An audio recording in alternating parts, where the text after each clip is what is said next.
folks that are for the folks that are in the virtual space, make sure that you understand it as well. When speaking, make sure that you share who you are, the organization that you're representing, and also your pronouns. If you're not speaking, please mute yourself, especially folks in the virtual space, and then also limit movement for folks that are in the room to kind of minimize background noise and distractions. And for the folks in the virtual space, you can always use the raise hand function or drop your question or information in the chat. We have staff members that are monitoring that, and then we'll be able to recognize you. For those of us who are in the room, you can just simply raise your hand, and whoever's facilitating at that moment will recognize you. Next slide. And then, community norms. This is things that we want to agree on in this space. We want this to be a safe space for folks to be able to agree, but also be able to disagree, and then be able to come to a point that we can all work together. We want you to be able to bring your full self and limit distractions. We want what is learned here to leave here. Be able to share it out with your constituents and make sure that we can get as many folks leaned into this conversation as possible. We want you to use the active and reflective listening. If you don't understand or misheard something, ask for clarification. And another biggie for us is no one knows everything, but together we hold a lot of wisdom. So we want to be able to move and shake in that vein. And just some additional housekeeping items. The men's restroom is to the left, the women's is to the right. At the end of each hall, there is emergency exits to also include elevator access. So I wanted to let folks know that. Next slide. But before Kathy comes, go to the next slide. Yeah. We want to understand who's in the room. So we will start here in the room, and then we will move to the virtual space. If you can tell us who you are, the organization that you represent, and also your pronouns. And we'll start here. Hi, I'm Heather Morgan, and I'm with I Vote Madison in Madison, Alabama, and she, her. Annette Rivera, National Federation of the Blind, Huntsville chapter, the Greater Rocket City, she, her. Constantine, National Federation of the Blind, Huntsville chapter, she, her. Ryan Lawrence, Tennessee Valley and League of Women Voters, he, him. Roger Ellis, Chairman, Voter Services of Tennessee Valley, he, him. Kim Caruso, with the Alabama League of Women Voters. Action.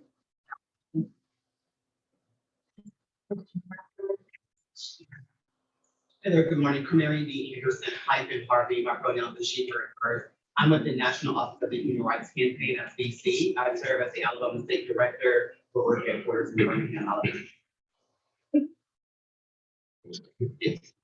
Jenny Lux. I'm with People First of Alabama. I'm state president. National Federation of the Blind, Alabama. Larry Povinelli, National Federation of the Blind of Alabama Treasurer, here in Madison, Alabama, he, him. Deborah Turner, President of the League of Women Voters, and I'm acting.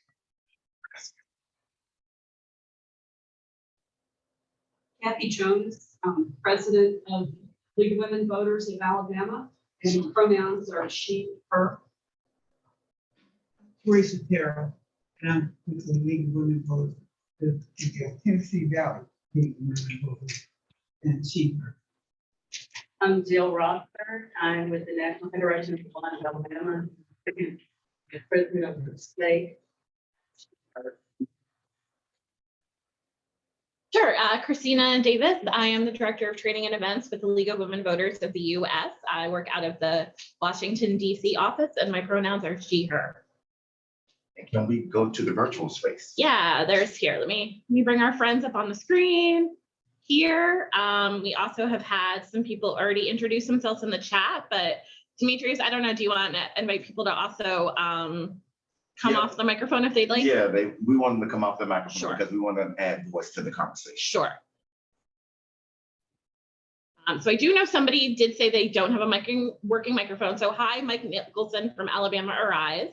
But Alma, why don't you get everybody started so we can also use you to test the microphone in here. Sure. Good morning, everyone. My name is Alma Cuberte. I'm the National Organizing Director for the League of Women Voters. I am so happy to be here with all of you. Very excited to kick off Power the South with you all. And I'll be here on Zoom helping any way that I can. Thank you, Alma. Was I supposed to popcorn it? Sure, that might be the best way. All right, Heather, you go. Thanks, Selma. Hi, my name is Heather Bowles, and I'm the Senior Field Organizer in Nevada, and I'm very excited to be here and being part of this tour. Thank you so much. And let's see, who can I popcorn it over to? I'll popcorn it over to Ivy. Hi, I'm Ivy Tillman, and I'm from the United Women of Color, and my pronouns are ze, zer, zers. And let me see, is that it? That was it. Yeah. Let me go to, I think it's Janine, Dr. Jazz. Hi, I'm Janine, Dr. Jazz Normand, and I'm with the second vice president of the League of Women Voters of Baldwin County. I'm very excited to be here. I'll pass it on to Carol Prickett. Hello, I'm Carol Prickett. I'm the second vice president of LWVAL and a spokesperson for the League of Women Voters of Greater Tuscaloosa, Alabama, in West Alabama. Glad to be here. And I will pass it to Jacqueline Northrup. Thanks, Carol. I'm Jackie Northrup. I use she, her pronouns, and I am with the League of Women Voters of Greater Tuscaloosa. Also glad to be here. Can I pass it to Suzanne Schwartz?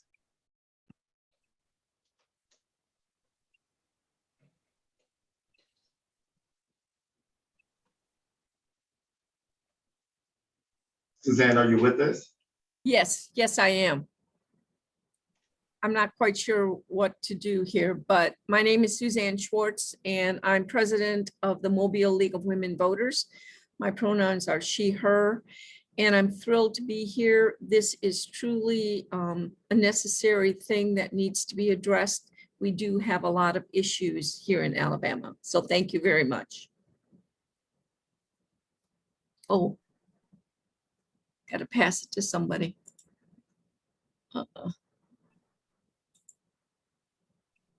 Let's pass it to Ella Jones. Ella Jones, that'd be great, Miss Ella. Good morning, I'm Ella Jones, the League of Women Voters of Mobile. My pronouns are she and her.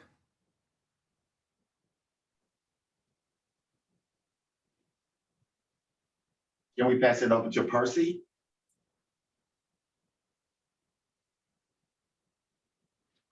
Did you say Percy?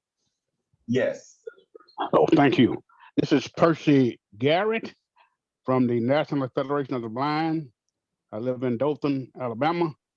Glad to be a part of this and want to do my part in helping with the movement. And I'll pass it over to Mr. Michael Everett.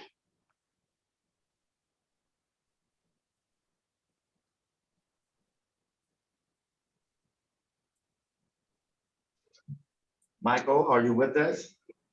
Everett?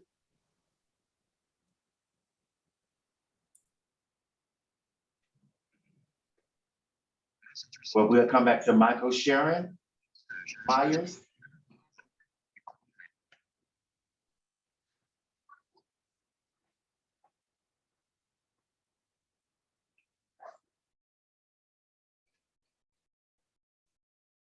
How about Bethany Good Howard? morning. I'm sorry. It's Sharon Myers from the Arc of Madison County in Huntsville, Alabama. My pronouns are she and her. Okay.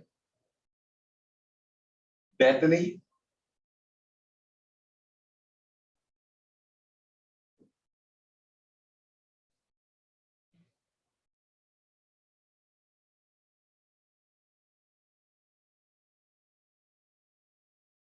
Katie.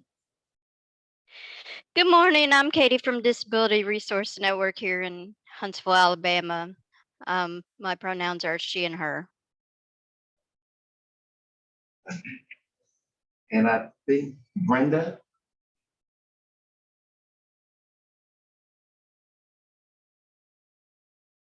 Brenda, are you with us? If not, well, thank you guys so much for sharing this morning and for being a community. At this time, we're going to turn it over to the League of Women Voters State President of Alabama, Kathy Jones. Let's give it up for Kathy.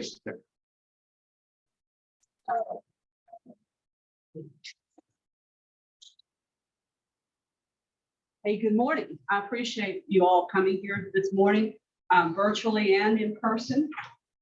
And I've got a few short remarks I wanted to make before we get this started. And I wanted just to welcome you all and thank you for coming. And this is a journey of learning.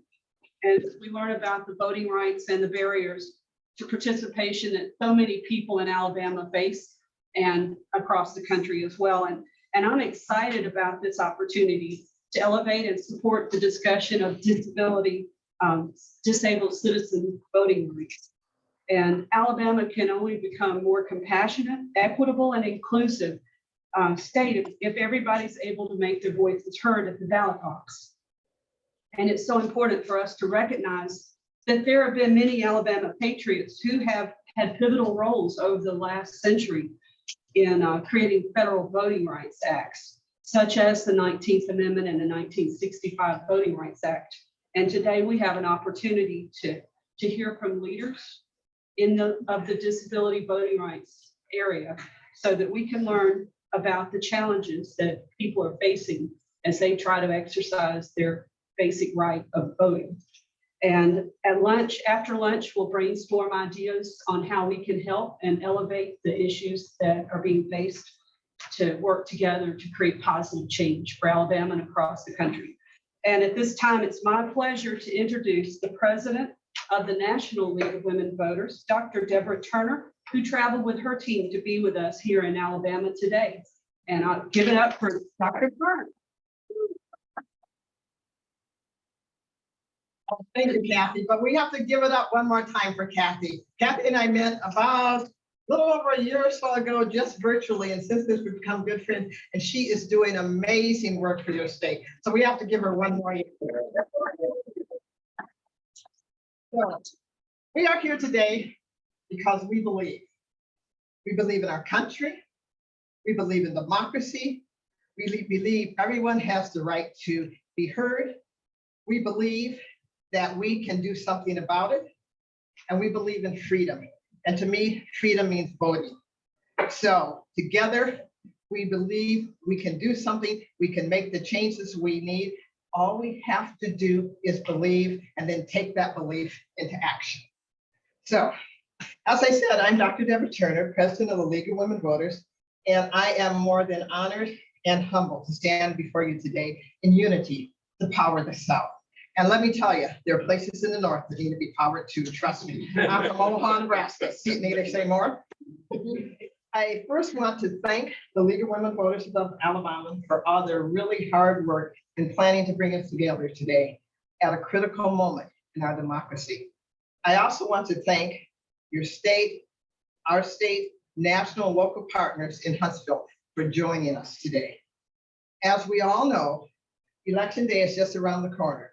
In fact, we have just 59 days until we cast our ballots and choose who should best represent us in our legislatures and in a multiple of non-legislative positions, including those that will oversee our future elections. The League of Women Voters is founded on the principle that it is absolutely critical everyone has the right to be fully represented in our democracy. That means our Black, Brown, Indigenous communities, as well as our senior citizens, our students, and those with disabilities. We all know that efforts to make voting more restrictive have a disproportionate effect on voters with disabilities. New laws making it harder to vote by mail, as well as a reduction in person voting spaces are very, very troublesome. Additionally, many states have changed voting procedures multiple times and blamed it on COVID-19 because they had the power to do so. Again, these changes disproportionately impact communities of disability who will now have a harder time voting. And more generally, these changes can cause confusion for all voters, regardless of ability status. With voting rights gridlocked in Congress, and without a national standard in place, our right to vote is under attack. We've already seen several states enact laws restricting voting rights, especially for those in underrepresented communities. These egregious laws occur when politicians put power and special interests above what's truly important, the voter. Gerrymandering and unfair maps have and continue to purposely dilute the voices of Black and Brown communities. We have also seen such attacks on how elections are run, and election officials and poll workers face violent threats. Can you believe that in this country today, we have people threatening the lives of our election workers? That is wrong, and we need to do something about it. This is not a democracy that's reflective of the people it serves. So the message is quite clear. We have work to do. We cannot stand by and allow communities of voters to be suppressed this November and for the elections thereafter. We cannot stand by and watch our access to free and fair elections be destroyed. We cannot be afraid to stand up and call out the use of myths and disinformation to undermine our democracy. We must continue to fight until all voices are heard and everyone is represented in our democracy. We can only do that by working together. And that is how we build our power. So speaking with one voice, we will call out those who are working to restrict voting rights, specifically the rights of our Black, Brown, and disenfranchised communities and citizens. If you come, or if they come for one of us, let it be known that they come for all of us. We will not back down and we will not quit. We will use our voices to protect our voting rights now and continue to push our leaders in Congress to make voting rights the priority for the American people. Whether you are here in person or joining us online, we are working together to empower voters and defend democracy. Together, we gather in the spirit of togetherness, virtually and in person, to begin this incredible work, to identify barriers to voting, and ultimately advance voting rights for everyone, especially for our disabled citizens in America and in Alabama. Our democracy is not based on age. It's not based on race. It's not based on gender or zip code or physical ability. It is based on one voice each person has to say who they are, what they believe in, and use that voice to tell our representatives what we want. And that is why we must protect the right to vote for all costs. We cannot do this critical work alone, but together we can build a democracy for all of us. So now let's get to work. Thank you.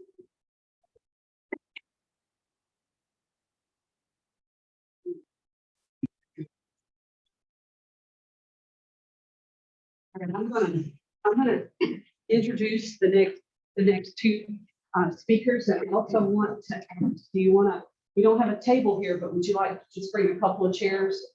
We'll get a couple of chairs and just one second, we'll get set up.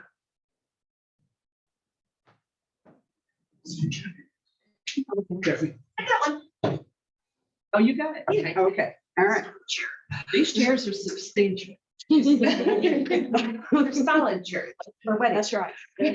All right. So it is my pleasure to introduce. We got two leaders in the disability voting rights area in Alabama that are going to speak right now. And I wanted them to just kind of work together and just to try to help us all understand the challenges that disabled voters experience. And on my right is Jenny Lux, president of People First of Alabama, and Nikki Watkins on the left with Alabama Disability Advocacy Program. It's a mouthful. ADAP is easier. And so they're both leaders in their areas, and I'm going to just hand it off to them and let them do more of an introduction of what they do, and And then after that, we'll switch gears to talk more about another specific area. Thank you. Thank you, Kathy. You go ahead. Okay. My thoughts. Sure. I'm Nikki, like Kathy mentioned, my pronouns are they, them, and I am a senior voting rights advocate at the Alabama Disabilities Advocacy Program. I also do outreach and communications work, so those two kind of Venn diagram each other a lot. I used to work with Jenny, and now we still work together on voting projects, so this is a nice little twist of fate. But part of what I do, and it's sort of a big bucket of things, but part of what I do is go into facilities and investigate whether or not they're complying with the Alabama Disabilities Advocacy Program, the ADA, the Americans with Disabilities Act.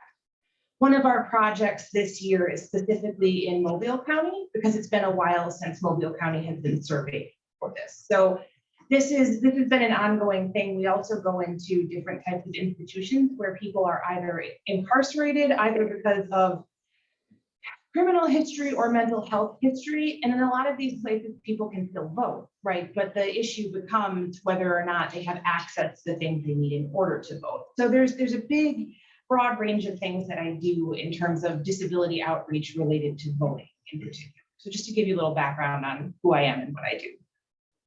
All right, ball's been passed to me. My name is Jenny Lux again. I forgot my pronouns are she, her, so let me just put that in.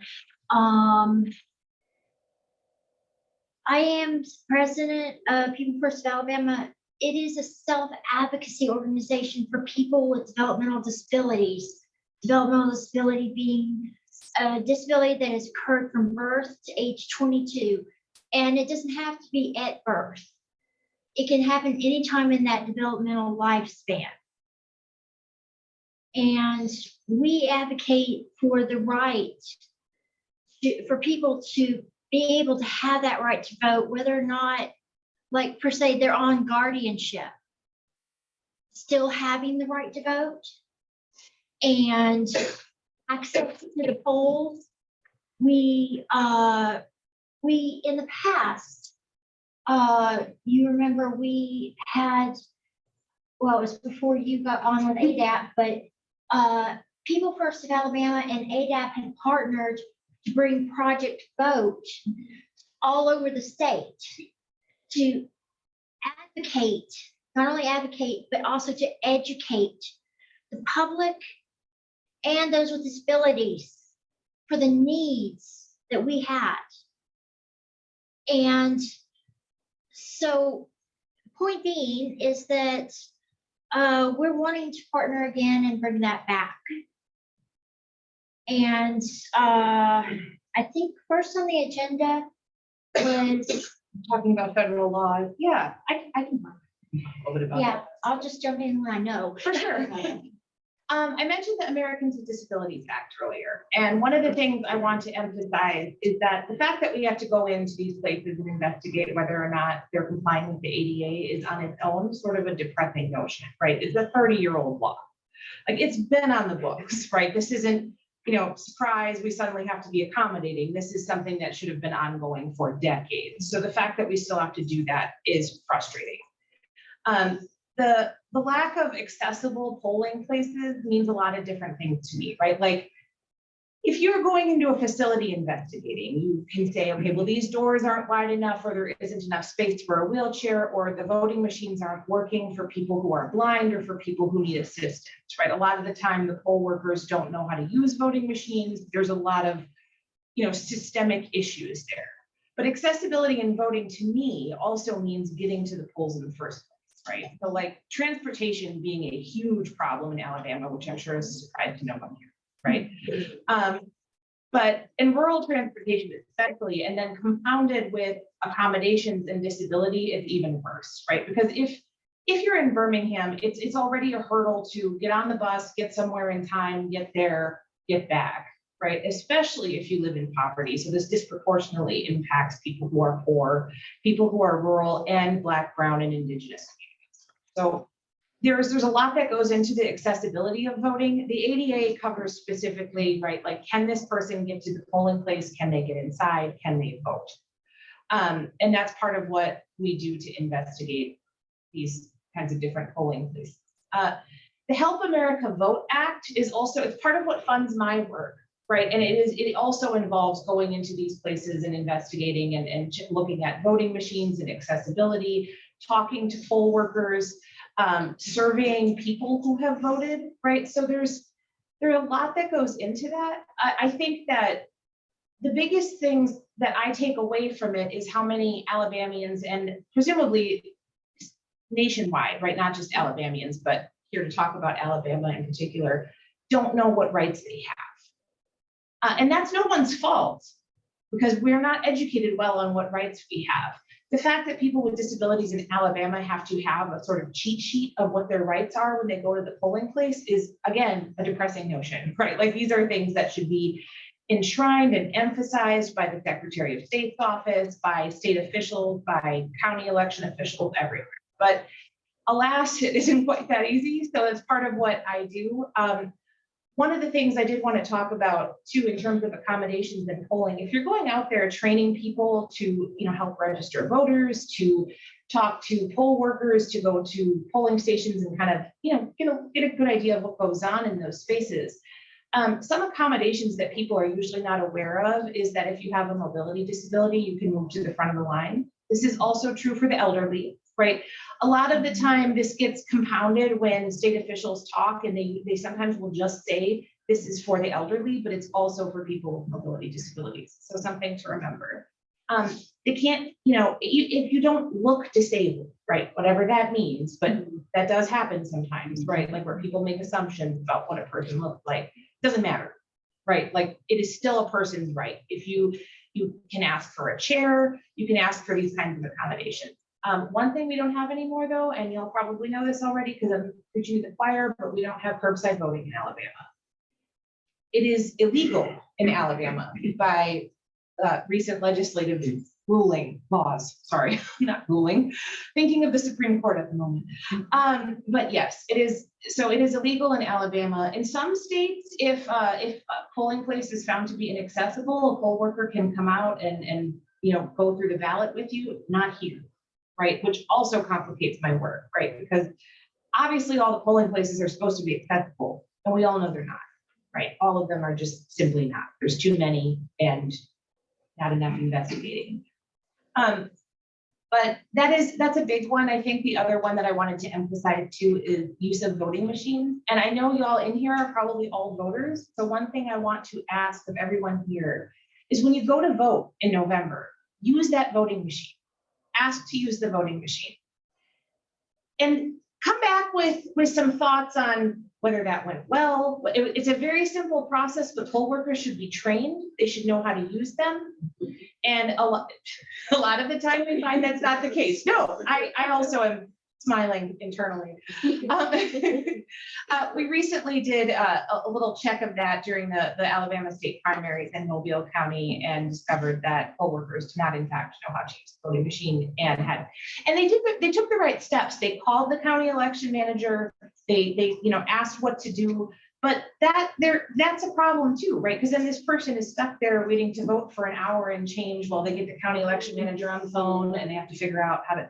And these are from people who went in specifically to survey if these were working well or not, right? This isn't even a person who necessarily had immediate need for the voting machine, which presents another problem, right? Like, this was sort of investigative, right? It's not actually the need at the time, which is why I encourage everybody to go and vote that way. Unless you notice there's a big line of people with disabilities trying to use the voting machine, right? Then don't, take that space. But usually there isn't. And usually, all too often, we see instances of either a problem with the voting machine or the poll worker not knowing how to use them. And the reason I emphasize this is because that's theoretically the last hurdle, right? Like, if you can get transportation, if you can get a voter ID, if you can get, what you need to get to the polling place, the actual process should be quick and simple. And for people with disabilities, it just often is not, right? And it's why we see lack of access, getting your ID copied if you need to do a mail-in ballot, for example. That is a big one too, I think, and in some ways that part of my role is easier for people in facilities too, because Right. there's that kind of thing on site. Then you got to get the voter ID van out there, and you have to, take all these steps. And a lot of times, especially, and I'm not necessarily faulting employees, most of those folks get paid minimum wage, and voting is at the very bottom of the sort of daily disasters that they have to deal with in these facilities. I personally am not pro facility in any way. I think my point is mostly that it is not prioritized at all. So if we can drive someone crazy enough, because it is illegal for them not to assist residents with voting. But if we can kind of get after them and help get the voter ID van out there and do all that, that's weeks and weeks and weeks of work for one facility, right? So imagining that statewide for nursing homes and rehab facilities and mental health institutions and places that house incarcerated people, all of these different factors, like there's one of me, there's one of you, Right. There's a ton of institutions. So it is a big challenge, and voter turnout for people with disabilities is just a bit, which again, should probably surprise no one here. Right, I think we have more mail-in ballots because of the lack of accessibility in person. And also, you were touching on laws. Back in 2020, we filed a lawsuit, People First Alabama versus Merrill. We won initially, but then it got appealed. And I was testifying in the part that won, which I'm very happy with, but Should be proud of that. proud, but point being, we went after curbside voting because that's an accessibility factor, a way to promote the accessibility. And in the end, it backfired, but because of the appeal. But we made a name for ourselves. We stood up and we said, we're not going to take this. Well, the only reason that didn't fly in the end too is because it got kicked to a legislative session. Right. Which I think is worth pointing out too, that if that had gone through the courts, and I know the courts are sort of, all over the place depending on where you are, and Supreme Court changes and all of these things. But when it got kicked to a legislative session and became state law, it obviously limited your ability to do anything with it. I mean, other than we can try to advocate to change that law, right? But I mean, that's where we're at. And we all know what that can be like in Alabama too. So. I need to mention it was not just People First that brought the suit, though. It was ADAP, Southern Poverty Law Center,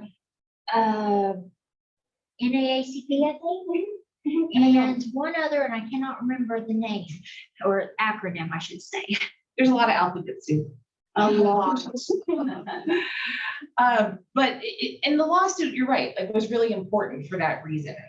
I mean, it kind of put people on notice. One of the counter arguments that I hear consistently, and this is, I think, interesting in light of the way politics have shifted over the past decade or so, and the divisiveness kind of mired in American politics, but in Alabama especially, as people talk about the integrity of the vote whenever I hear an argument counter to curbside vote, which we all know is really just a limiting factor and an excuse rather than actually an issue, right? Voter fraud is so limited and so small and not significant to any election error, right? Like it just isn't. If you're talking about, the Kennedy election and Chicago mobsters in the 60s, maybe we can have a conversation, right? But like in terms of 2022, that is a non-issue. It is specifically voter suppression. That's all it is. Yes, and it's interesting to me that they want to bring us down to where we can't vote. It's almost as if they're afraid they won't get elected again, but which might be the case. But this is a fair and equal democracy that we lead or are supposed to lead. I think part of that too, I know one of the arguments I see a lot in my work is the sort of infantilizing of people with disabilities too, right? Like these assumptions that disabled people don't know better, so they can't properly choose who to vote. right? And unless a court has taken away a person's right to vote specifically in court proceedings, they have the right to vote. And honestly, and this is something I tell people all the time, my grandmother did not vote for Bill Clinton because she didn't like his accent. Do I think that's right? But if somebody chooses not to vote for someone because they don't like their tie or they don't like the way they talk, that's the same right every American has, right? I mean, and do I think that's a great idea? Not really, right? Like I'll always advocate for, you know, an educated voting process of learning about the candidates, the issues and all that stuff. But I do see that too often, right? These assumptions that are made about people with different kinds of disabilities not being able to make those choices for themselves. And it's patriarchal, it's infantilizing, it's scary, right? Like it takes away a very fundamental right from people that they even have legally, but other people make the assumption that they're not, you know, they're not able to make those choices. Family members sometimes make those assumptions too. I know you've seen that. Yes. Right? Like, Yes, and the fact that we still use adult children, that verbiage to describe, especially those with intellectual disabilities. Oh, it's my child, but he's an adult. Well, no, he's an adult first. He's not a child anymore. Yeah, just because someone needs assistance with them, which I should also mention too, in terms of legal rights, everyone, including people with disabilities, but everyone has the right to assist with them, right? And that can be from anybody except your union representative or your boss, right? That's just the legal language, federal legal language. But anybody can ask for help with a ballot. Anybody can ask for help filling it out. Anybody can ask questions about what a word means. Nobody can tell them how to vote, right? Nobody can say, well, you should vote for so-and-so. And it doesn't mean that doesn't happen, but I'm just giving y'all an idea of if you are ever asked to assist someone in filling out a ballot, absolutely legal, absolutely okay, right? As long as you have that person's permission to do so, you can do that. And I've had to do that quite a few times too for people in facilities or people doing absentee ballot. We don't have a Braille ballot in Alabama that is absentee, for example, which is another layer of discrimination in that way too, right? Like, because it removes that person's right to privacy automatically, right? So that, in a way that it wouldn't for me because I am a seeing person, right? So I can fill out this ballot, but automatically if a blind person is filling out an absentee ballot, they have to have someone assist, which is another added complication to all of this. But I say this just to mention everyone has that right to ask for assistance. And again, that person can't say, oh, you should vote for so-and-so. If you're ever going anywhere to assist someone with voting, you have to be careful too about maintaining neutral facial expressions. And if someone says, I'm going to vote for someone that maybe you personally despise, you don't get to go, ugh, right? Like, you have to small, right? Like with people first, what we do with people first is we educate all of our members on the people that they would be voting for. We ask questions of the people that are running. And we get what their views, we bring their views to the voters to so that we can make appropriate decisions. We educate our voters. You know, it doesn't matter how you vote, just vote.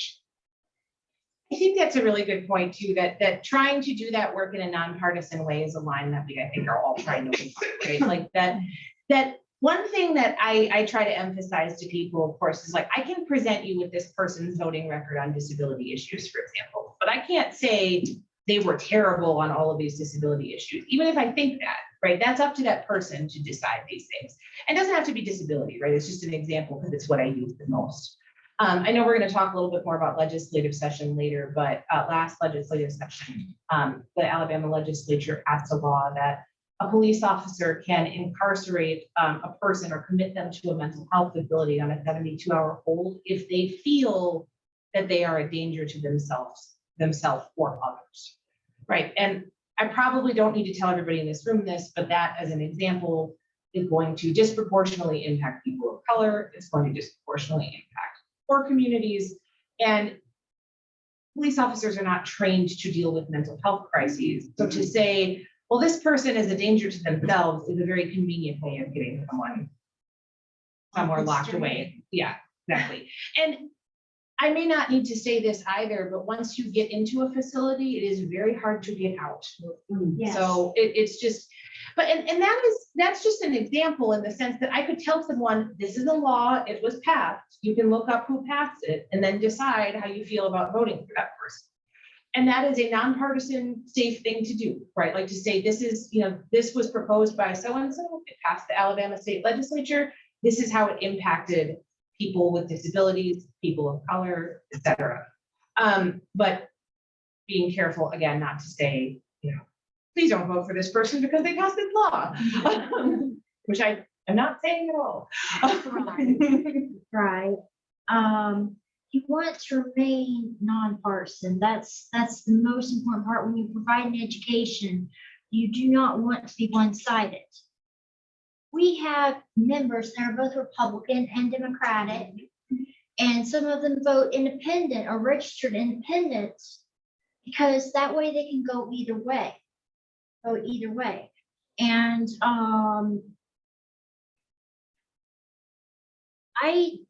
let's see.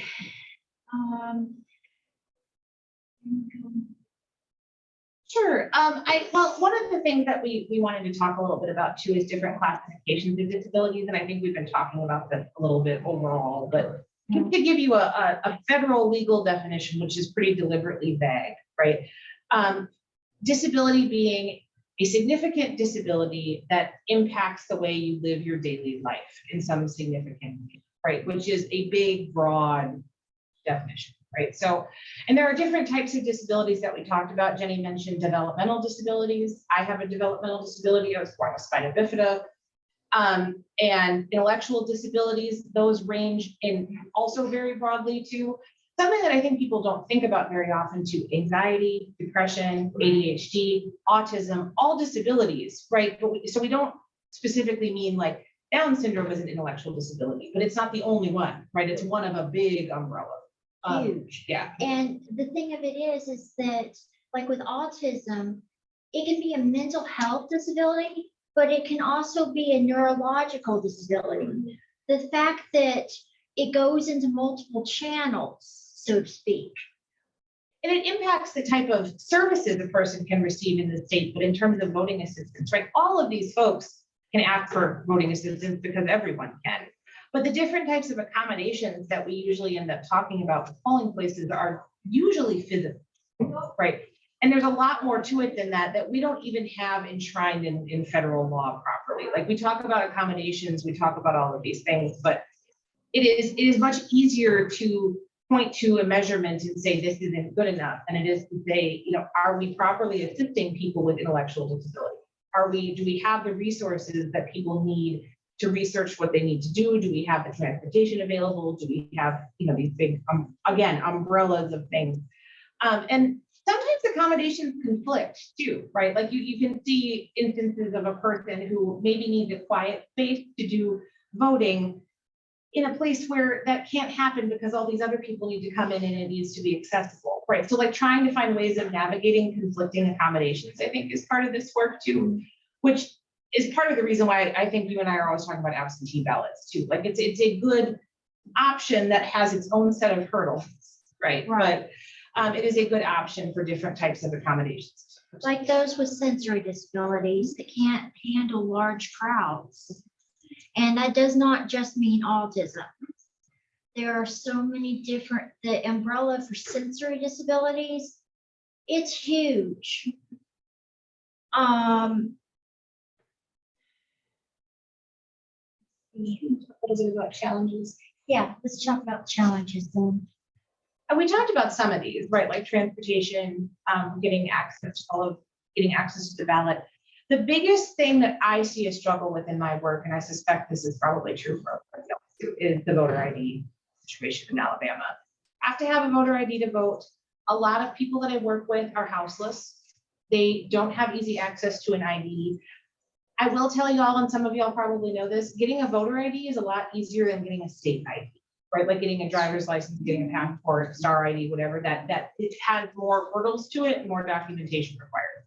Getting a voter ID, especially for people in facilities, but in a lot of situations can be easier. You can have a Medicaid card, you can have a birth certificate, you can have different types of documentation, and all that can be used for is voting.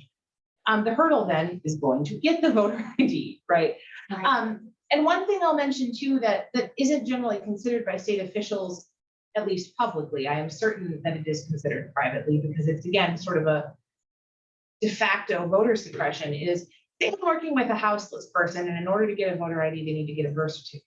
Well, then we got to figure out a way to get to the courthouse. We got to pay for transportation to get to the courthouse. Then they have to pay for a birth certificate, all to get a free voter ID card, free, right? Then to get to a polling place and vote. And for a lot of people, you can see why this seems like not an issue, especially because people are often really defeated about the candidates that are in their area, right? Like, this person's not going to help me. I've been houseless for X amount of years, right? What are they going to do for me? And I can understand that, right? That doesn't make me angry. And I think it's important to empathize with that in this work too, that for some people, voting feels like an insurmountable hurdle that is very, very back burner in terms of a lot of, like Maslow's hierarchy of needs, right? Like food, shelter, housing, all of these things, like voting over here, even though we know that voting impacts us, right? So the people most impacted are often not the ones who can vote easily, which again is systemic, right? Like that is by design. So just mentioning. Now, it got me thinking just now, what if for getting the birth certificate, what if there was a way to electronically send it to the van or whatever to say that this person is who they say they are? Electronically send it so you're not having to travel as much. Is that possible? Is that legal? Currently, not for a voter ID. And my argument for this is always, if y'all think about how we pay taxes, IRS knows who we are, right? Like, unfortunately, maybe, right? So, I mean, we do that online, at least most of us do, right? Because it's easier. And it's just, you send it off, you put in your information, and you don't have to go physically to a place. They still know you're you. They want their money, right? Like yeah, money's the king. Right. And this is a secure process is sort of what I'm getting at here. So there are ways of doing this and implementing this infrastructure in our state that are possible if we think creatively like that, right?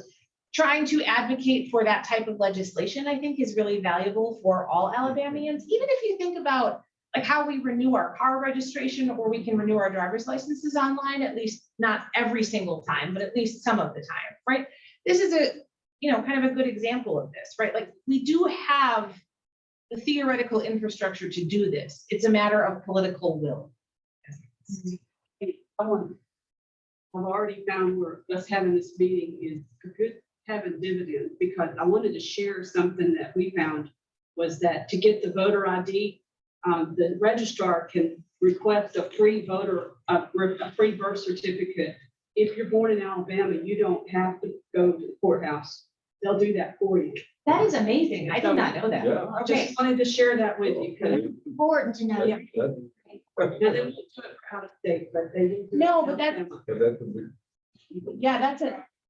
They can request, part of the law that they use to get a voter ID, not the, this is not a driver's license. Right, but just the voter ID card. They will actually go out and they will go and request the birth certificate. Right. They won't give you a copy of it, but they'll do it to get the voter ID. Yeah. Exactly. That is very cool. Yeah. That is awesome. I did not know that. That was amazing. But I'm already feeling like. Yeah. Thank you, Kathy. That's really good to know. That's awesome to know. And that's something that, like the independent living centers where I work for the Birmingham Independent Living Center, Disability Rights and Resources. That's something that we can use. Heather Sims is our information referral specialist. That's a nugget of information that will help her tremendously. I also That's found why out, this meeting is. I found out by email yesterday that next week, September 12th through the 16th, is Disability Voting Rights Week. And it's put on by American Association of People with Disabilities, and their Rev Up campaign. And you can, during that week, they have informational things that they can send out to you if you have an event. For example, maybe not this year, but it's good to know for following years. And I've created ribbons for all the speakers. I found out on the internet that the burgundy ribbon means the awareness of adults with disability. Oh, interesting. And So you then did the the double- American flag is voting power. That's a cool, yeah, I like that. Thank you for, yeah. I wanted to try to create a trend. No, I like that. I should also mention too, you mentioned next week, but the end of the month is National Voter Registration Day, which probably a lot of y'all know. If you haven't, you can get some cool swag from the National Voter Registration Day campaign. I just got some in the mail, which I honestly should have brought today, but I'm hoping that I can save it for the 29th because I love to do a couple, impromptu voter registration events around the state if I can manage, like sort of working with other folks. So if anyone is interested in partnering on that, please do let me know. I would love to help. And I would love to help plan some different voter registration events. And Huntsville has been kind of neglected, I think, like just general, not by y'all, but yeah, but I mean, it's like we talk a lot about Birmingham, and I know like we're based in Tuscaloosa. So a lot of our folks work in Tuscaloosa, and then people, Montgomery is where State House is, a lot happens there. And I mentioned the work that we're doing in Mobile County, but it would be very cool to do some work in each point of the state for no. So I just Absolutely. Speaking of like project voting issues that groups are working on, that's one of them, of course. But I was part of an organization called Partners in Policymaking. I graduated back in May, and it's for those with developmental disabilities or their family or caregivers. And they've just recently started a new class, and so things are rolling along. But my point being, you have to have a project. And I teamed up with Eric Brown, who is with People First of Alabama. He is with our Young Emerging Leaders program. And we teach in the Young Emerging Leaders every other month about how to be a leader in your community. Because it's for age 16 to 26. We make some exceptions for some that, fall through the cracks, of course, age-wise, but my point is that with Eric, we have been trying to collect what we've decided to do is after the election, collect the qualitative data, the stories of people in Alabama, both caregivers and those with disabilities, to see what is really going on around the state.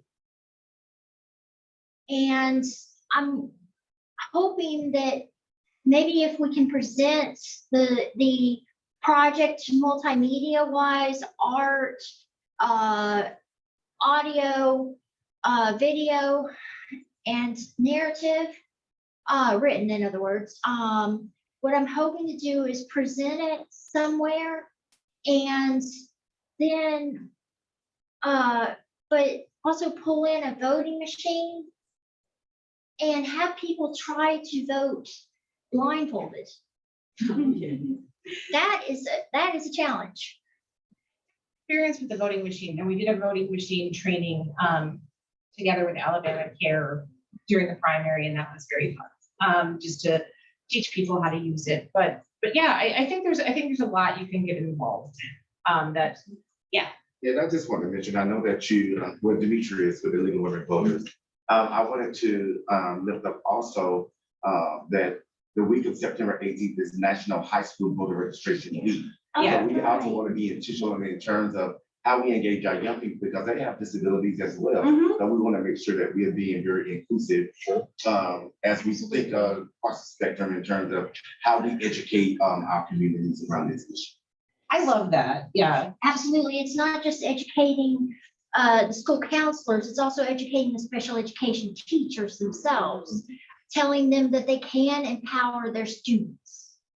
Well, and the students too, right? And the students do. Yeah, like well, no, I mean, I know you meant that, but I do think that a lot of the times people get, well, you know, when I was talking about accommodations and you mentioned like being accommodating of high school students and especially high school students with disabilities and being mindful of that inclusivity, I think is really important because there's so many different types of disabilities that people have to consider. And one of the things that I think about in this work all the time is probably all of us have grown up with the idea of the golden rule, right? Like, treat others as you want to be treated. And as a disabled person, I don't really identify with that rule as much as I did when I was younger. I try to treat other people how they tell me they want to be treated. And I think that's a good rule for accommodations because everyone is so different. What I might think that I would want in a scenario of learning about voting or learning what's next may be entirely off base for this person you're working. And I'm sure y'all have heard this one before, but we have to meet people where they are in that respect too. And not, I mean, this is my life's work, right? So like I spend a lot of time reading about it and, you know, devoting energy to it. And that's not going to be true for most people that you run into. Right. And that's okay, right? Like that's part of what we're here for, is because it's our passion, but just being mindful of that everybody is coming from a different place. Rule number one, don't assume. Yep. And I know we run out of time, but just one more thing. Yeah. Nikki, I know that you mentioned about partnering. I just wanted to highlight that, you know, the League of Women Voters is one of the national anchor and founders for National Voter Registration Day. And we already have more than 400 activities and events planned for September 20th across the country. So happy to do some connections and see, you know, what leagues are hosting things here in Alabama and see what we can kind of plug in. I would love that too. My work is federally funded too, partly for work like this. And I do have specific budgets for events like that too. So I would love to partner with folks I'm working with it too. Like just because I think it's valuable and I want to be here. Yeah, we definitely want to work. And I know we should shut up now. I hate to shut it off. It's after lunch. We're gonna spend some time brainstorming. Okay. And a lot of the things you brought up, I think we're gonna want to investigate a little bit closer. Good deal. I did want to ask if we've got a moment, can we play that? Yeah. Oh, I want to say a video? commercial, but it's a voting video. The Oh, one yeah, that I'm in. And then we'll take a break. Yeah. And then we're gonna come back and hear from Larry and Janelle. All right, everyone, I've got this all figured out, but give me a second. It's hard being a computer person. Like It's good when you want it to go, it doesn't. Right, yeah, it works fine when you're not in front of a bunch of people. Well, if it doesn't play now, we can play it later. Okay.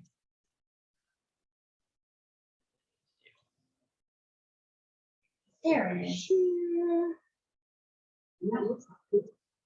It does look like Huntsville, yeah, I was gonna say. That came from Marty, where we filmed. It was put on by Renee Scruggs, who you see here. Her business DSS produced this, and it was produced and edited also by Jesus Production. All right, let's see.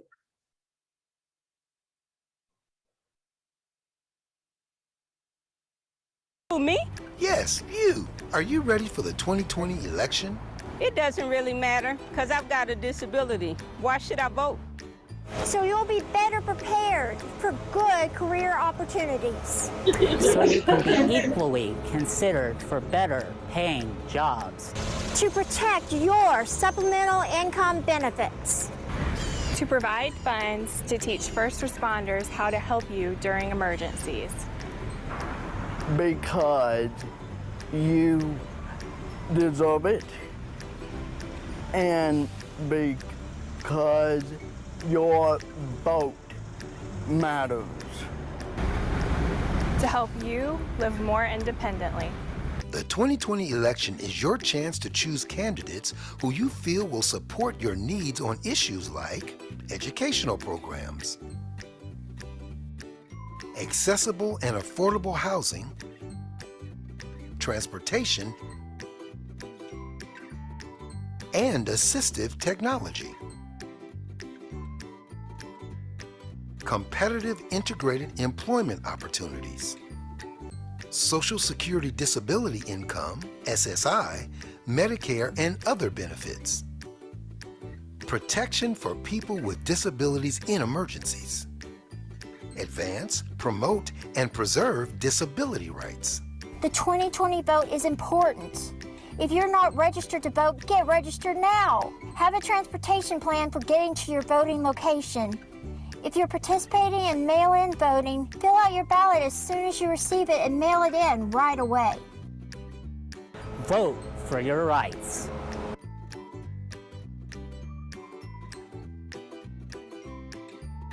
That's an awesome video. Yeah, that is very well done. Yeah, Renee wrote the script. We edited it all together, but Renee is a wonderful person. She'll be able to be here today. We appreciate being able to share that.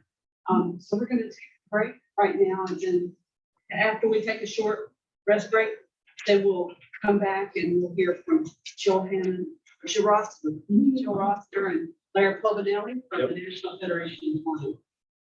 Thank you. Thank you. Thank you all for having us. It's been wonderful.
We're all gathered back in, and for the next discussion that we're going to have, I want to welcome Jill Rossiter and Larry Pavanelli, both officers with the National Federation of the Blind of Alabama. And we've been working with them for a couple of years now, I think, on different topics.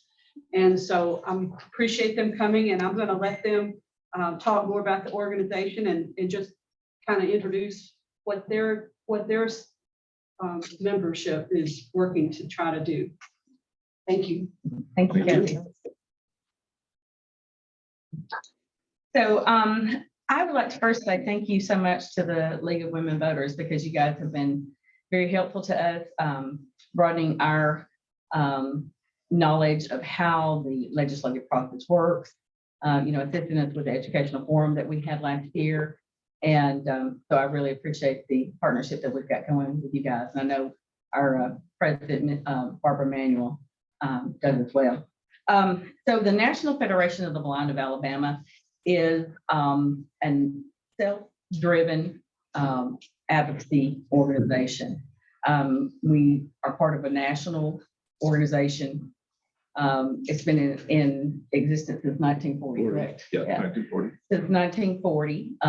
I think it was very instrumental in the civil rights movement for the blind in our nation. One thing that our president now, President Mark Riccobono, is working towards is captivating all those moments and memories into a national museum, which will, basically describe and lay out for folks the process that we've had to go through to become the organization that we are and to have the rights that we currently have.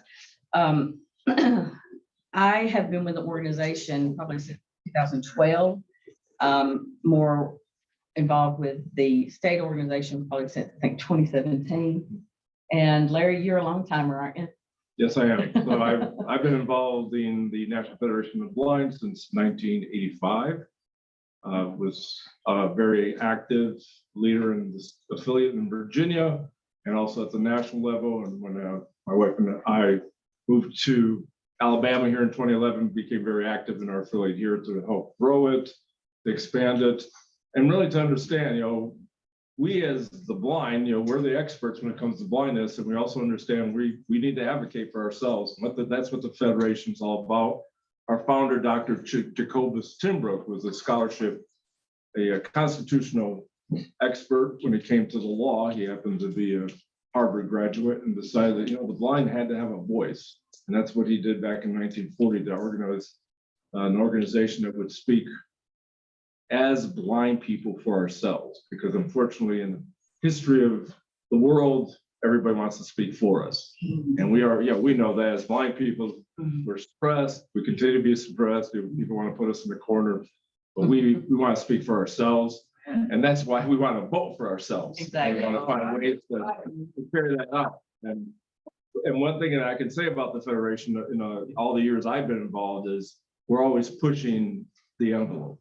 We're pushing the envelope, whether it's, things like the blind driver challenge, seeing, we were actually part at the table to see autonomous vehicles, which we're beginning to see now. Way back almost 25 years ago, we're thinking about all these things. So the reality is, when you're always thinking and you're on the edge, then you get an organization that's always pushing. And our main thing is raise the expectations. High expectations is part of our lives. People want to create low expectations for us, but we always want to strive that, and we want to apply that to our personal lives. I happen to be a lawyer practicing law for now almost 34 years. My wife is an engineer. We raised 2 daughters. We have 3 grandchildren. We've lived the American dream because of the National Federation of the Blind, because we've internalized that. But here we are today. We want to talk about how we want to change voting in Alabama, and really some of the things that we have done at the state level here in Alabama is we've went ahead and we began with legislation trying to change, because what have we faced? So Joe, you could talk some about this. You had personal experience. Well, and let's go back into where, I think when a lot of things started changing for all of us it's 2020. When COVID came to be, there were a lot of negatives and positives that come from that. Or well-intentioned, quote, efforts made. And so one thing that came about was there was a partnership between the National Federation of the Blind, the Alabama Institute for Deaf and Blind, and then Secretary of State Merrill's office to come up with acceptable absentee voting. And of course, being how it is, as Larry said, people think they know what's best for us rather than consulting with us as to what would be best. So there was a couple of bills that were drafted back in 2020. One from Representative Stephen Hurst, which was countered the same in the Senate by Jim McClendon. And basically what they wanted to do is allow us to have electronic voting. Now, it did not specify that we would receive the ballot electronically and also be able to return it electronically. Therefore, not needing the assistance of a sighted person because we would use accessible technologies to be able to do that for ourselves. The key was, rather than like anyone else who has to vote, presenting their voter ID or applying to be eligible for absentee voting, they wanted us to certify our blindness by using the Alabama Institute for Deaf and Blind. And for those who don't know who that is, it's an entity that, you know, does have quite a bit to do with people who are blind and deaf, but they are not medical doctors. They're not ophthalmologists. They can only certify what I produce to them from my medical records that I am blind. They have no way to test or to certify that I am. So in a sense, it was tying us to an institution rather than allowing us to, you know, certify ourselves that we indeed are blind and could use those technologies to be able to vote. So thank goodness, through efforts of our affiliate chapters, many contacts from partners and from some individuals that we gained as allies in the state House of Representatives and Senators, we were able to defeat that, and it was not passed. So as you see, we've got a long way to go. They still believe that we need caretakers. We need someone to direct our abilities and our paths to being able to vote, as well as just living our lives, period. So I think that was important to bring out first, that this is something that we have gained a little bit of ground in, that we got that stopped, we got mobilized enough to get it taken off the tables, but that by no means means that it's gone forever. It just means that we've got to work harder now to develop the type of bill and the type of legislation that we want to go forward, which gives us the rights and which gives us our own determining factor in our own destiny when it comes to voting. Well, and one of the things that we really want to point out here is one of the reasons we want to go down the road of electronic voting. I mean, first of all, as we've already discussed this morning, we'll probably discuss later, you know, we do our banking online. We do all sorts of things that involve security, and there's absolutely no reason, and there are states already that are implementing electronic voting. And this would give an opportunity to vote and not face some of the systemic difficulties that we see, even with the fact that we have the Help America Vote Act, HAVA. You know, we still go into these polling places, and Joe, you have a personal example where the voting machine is not available, it's not set up, the poll worker doesn't know how to run it, you know, and maybe in some cases where NFB has been vigilant, we might have a couple precincts that got it together, but the fact is there are just too many situations where A, no one knows about it, B, they don't know how to set up, and then they don't even know how to offer that. And then we need to be moving in a direction where, and we've already discussed, this is a barrier. You know, I get to the voting place, but yet it spends an hour just to say, hey, I want to come and vote. And then they don't know how to set up the machine. They've got to call somebody. You know, these are just examples. And, you know, Joe, you had that personal experience. I'll share that. One thing I wanted to say real quick, though, before we move off of having electronic voting, we have it. It's allowed for our military and our civilians that are overseas. And they use something, what is it called, blockchain technology Mhm. that encrypts it so that it's virtually unhackable, I guess is Yeah, and the word you would they can use. return it. And so they can be, sent the ballot and return it all electronically. So our state already has it, but it's only for a select few. And so those of us who really could use it as well are being kept away from, something that already exists. As far as my experience at the polls, I can give you some examples of that. In 2020, when we were allowed to, pre-vote, go ahead of the actual election day and go to your courthouses to do voting that way, absentee voting in person using the machine, I first called my precinct, well, not precinct, but the courthouse.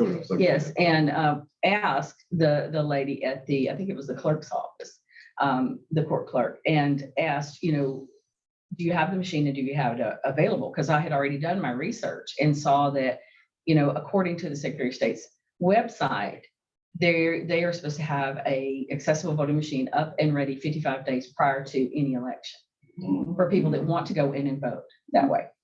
And so when I called, the young lady who answered the phone says, "We don't have such a machine." And I said, "Yes, ma'am, you do." And I said, "According to the Secretary of State's website, you have it, and it's supposed to be out and available for me to use 55 days ahead of the election."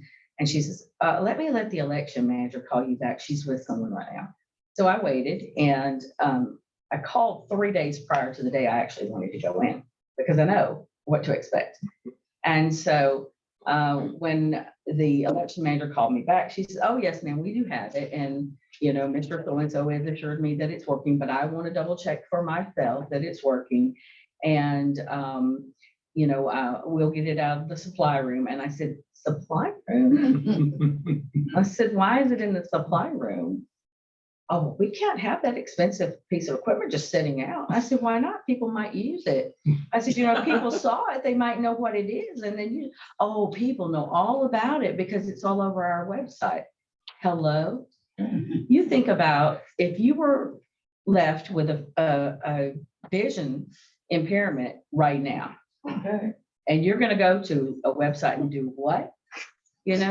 That's for people that's been blind a long time, received training, and I have access to the equipment, which is extremely expensive. So I just said, well, I think people would use it if you had it out. So then I go the day to do the voting, and myself and a coworker, we both have vision impairments, and her friend from church who sighted drove us. There was no assistance offered from the clerk's office. So the individual who took us had to sit down and pre-fill in the inside of the envelope that goes where the ballot goes and the outside. And then we, of course, had to show them our IDs and stuff like that. Then they were going to go around to the supply closet where I voted. And she said, "Well, and she has this big manual." And I said, "I know how to use it. I'll teach her," because she was just, you could tell, was at her wit's end about being able to know how to operate the machine. So that went okay. Okay, so that was 2020. This past primary, I went to my precinct to vote, and they had a different machine. I was used to using the Automart machine. This was the Voter Express machine, which has, by the way, a different size ballot than everybody else. So it's a little narrow, maybe about like this, strip of paper, probably a little bit longer, that you slide into the machine. And of course, then you can make your selections, and then it prints it onto the ballot and gives it back out to you. Well, unbeknownst to myself, because the first time I'm using it, and the poll worker, there's a little tiny strip, a tab on the end of it. So you take it and you run it in, it comes back out. You run it in, it comes back out. We did this for quite some time. And she said, when I first went to the machine, this is how totally clueless these workers were. So when I checked in, I showed them my ID. She checked me in through a keypad. I didn't touch anything, but I signed my name to the keypad where they told me to sign it. And we go back to the machine, and it says, "Please insert card here. She said, oh, you can't use it.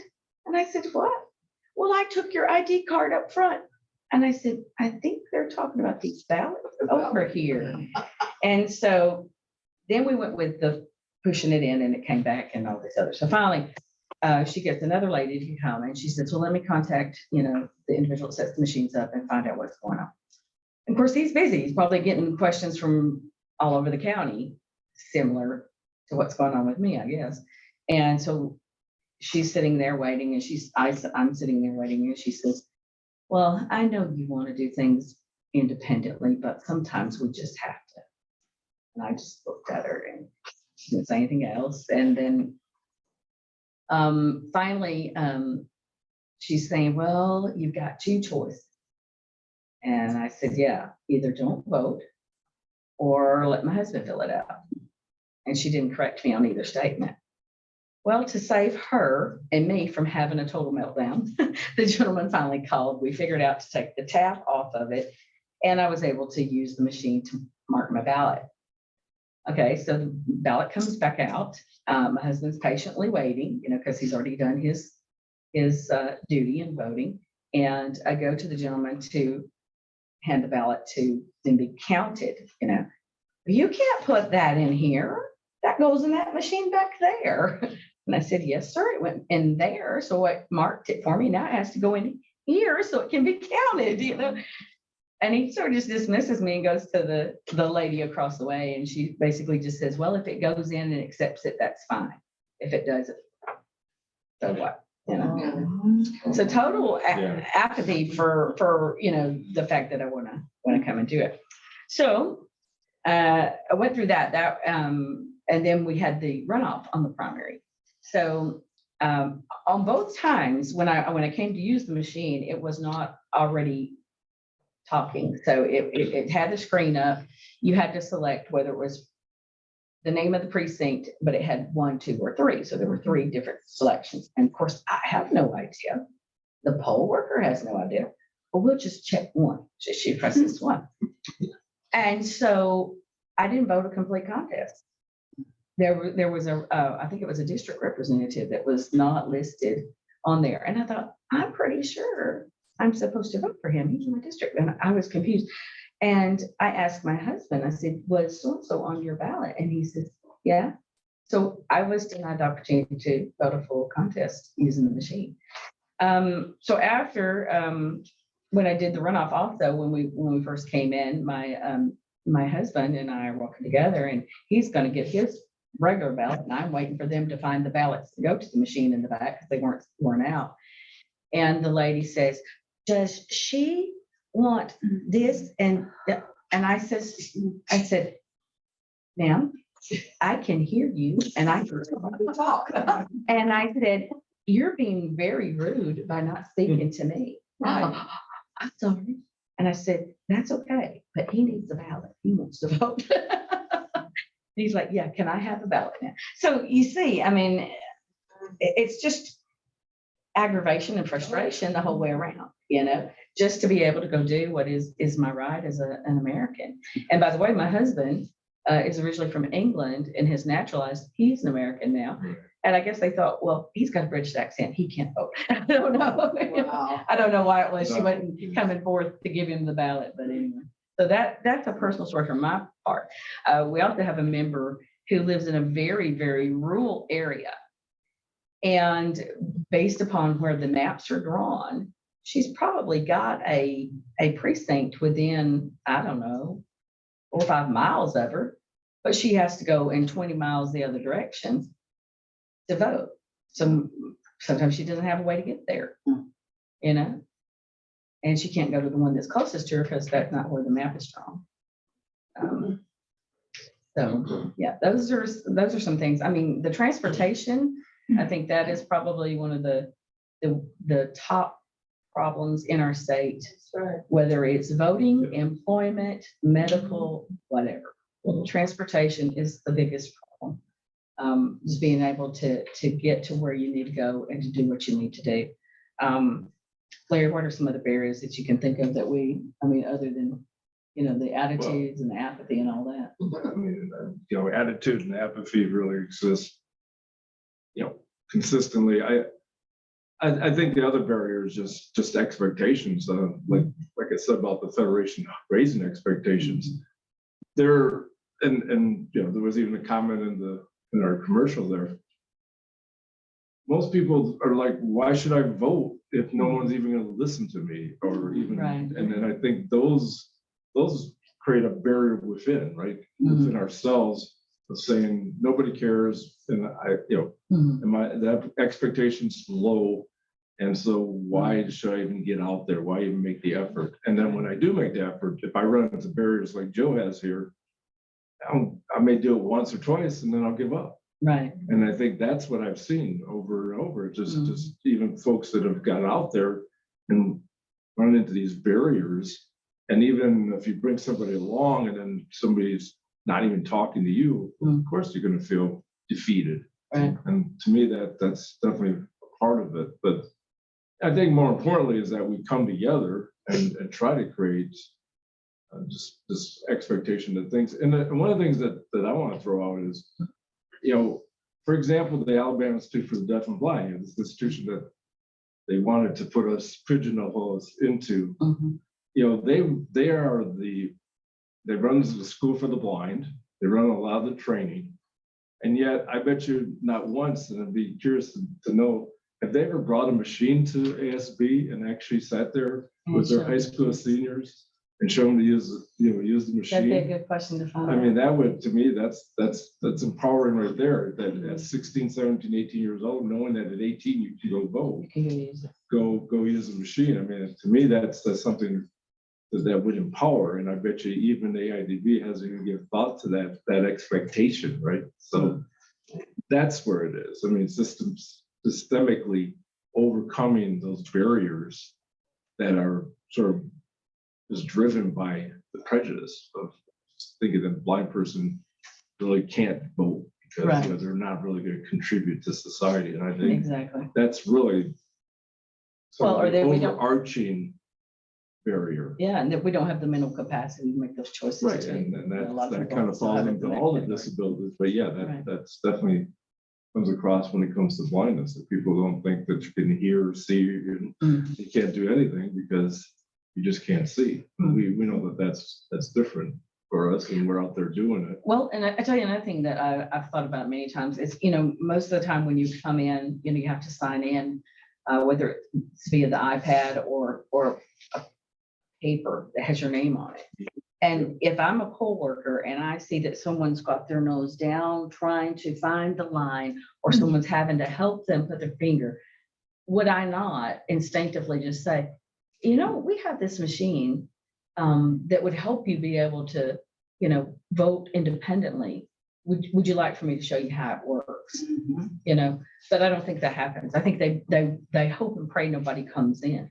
Because the lady also told me when I went to the precinct, well, honey, you're the only one that's used this thing all day long. And I said, well, it's a good thing I came in, huh? You know, give that thing some workout. I mean, you know, it is all about choice. If I'm a blind person and I trust the person who's taken me and I want them to fill my ballot out, that's my choice.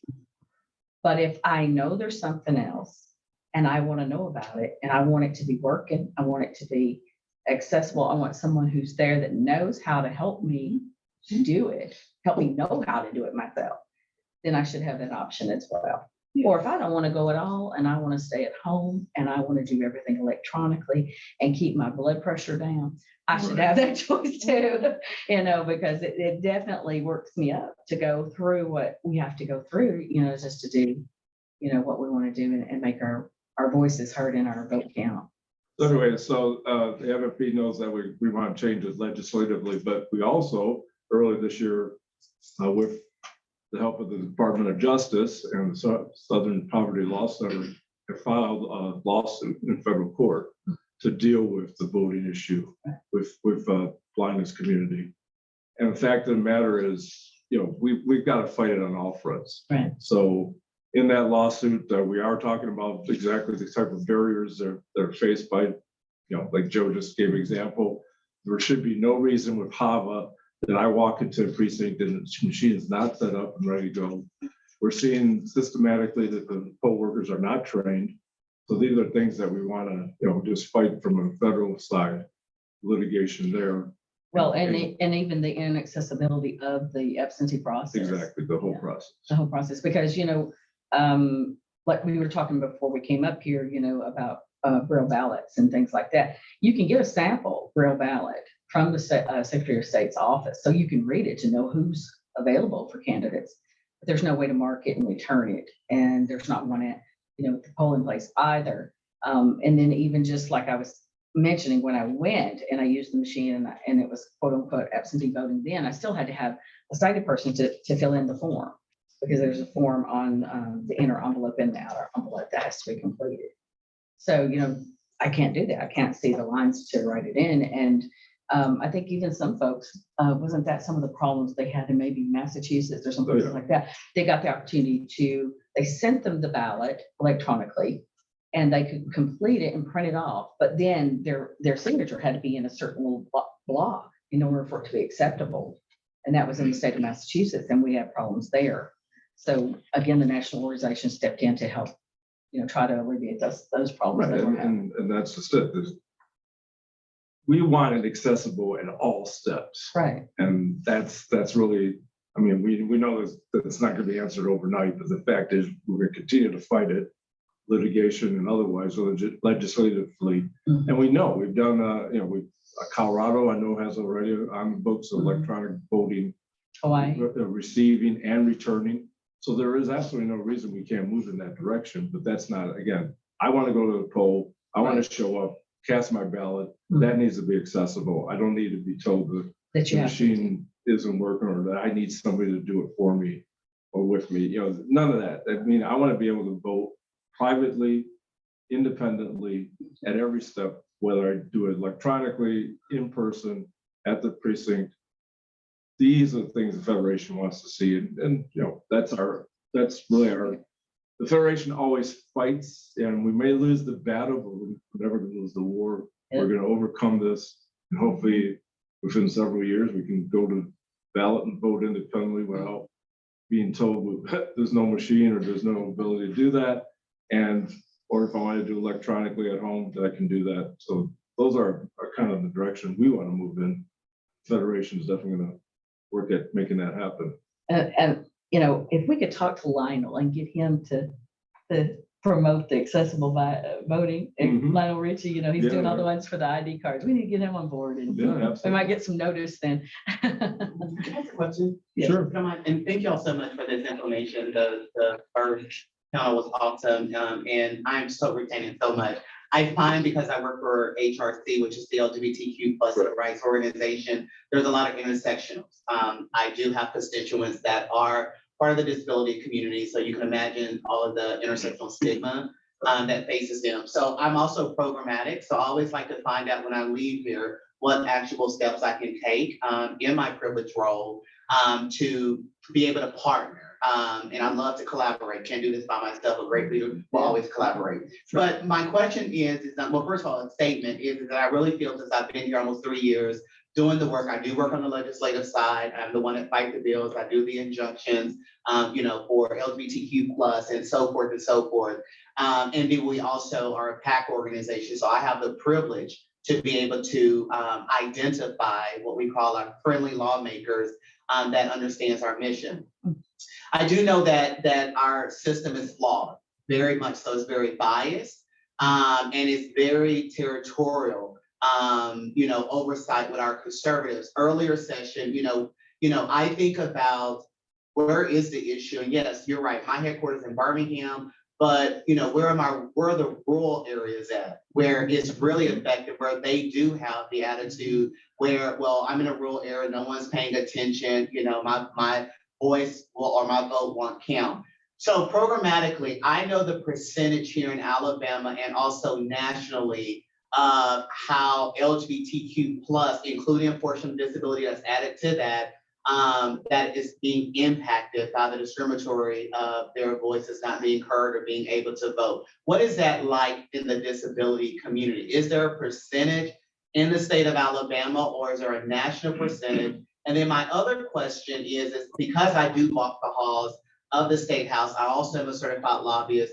I want to know specifically, I know we're, nonpartisan, but who are those friendly lawmakers at the Alabama State House that you can name? Because some of us who may do the work also have relationships with them, and we can be two birds in one seed. We don't kill, but we can. So those are my two questions, a percentage, and as well as who are your friendly, because I'm not sure if I can identify, even from a federal level, someone lived experience who is advocating, who is a lawmaker. Here in the state, we got Neil Rafferty, who's the only openly LGBTQ. So I can press on him all day. Do we even have someone that narrative is disability, or do we just have allies that we're trying to convince them to be co-conspirators? More like allies. I don't know of anyone. Do you know? The disability, definitely not with blindness that I know. I mean, in terms of ally. What is her name? Is it Adeline? Adeline in Mobile? Yes, yeah. She's definitely. She has been an ally to us, yeah. Anthony Daniels up here has definitely been an ally. He worked with us on some legislation. But get back to percentages. I mean, I don't know a specific number, but I know. Kathy had some numbers. Kathy, didn't you have some? I mean, do you have? I had some from the CDC that, Yeah. It was like 5% line. I mean, it's like over 1 million people classified by the CDC as being disabled in Alabama, which is like, it's like 1 in 3 is the actual percentage. But, 33%. Yeah. But they're the blind people who were blind, according to those numbers, were like 5% of that 33. That would make sense. Yeah. But how many do we know? I guess your question is how many of those are actually voting, right? Is that are actually being impacted? How many reports have we received, from the disability community in your wheelhouse of this blindness? How many those that have, eyesight impaired that has come to you and said, I was impacted, during the voting season? Well, that's what Jenny and Nikki and I talked about. I talked to Nikki separately, and then Jenny is one of the things we really need to do, and Barbara's interested too, is gathering stories. Right. Yeah. Storytelling. Yeah. Right. Right. We're not going to. However, I do want to throw this out. At the national level, we have done some of that.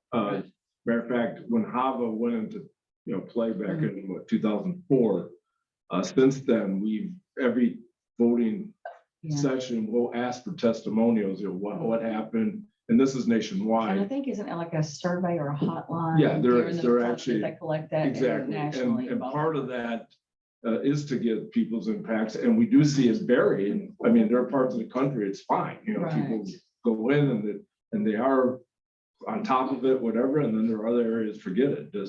And so we can see that variation, throughout the country, which unfortunately shouldn't be happening. But the other side of that is we also see, and I have no idea what that number is, but definitely very easily I could say 1 in 4 or 1 in 5.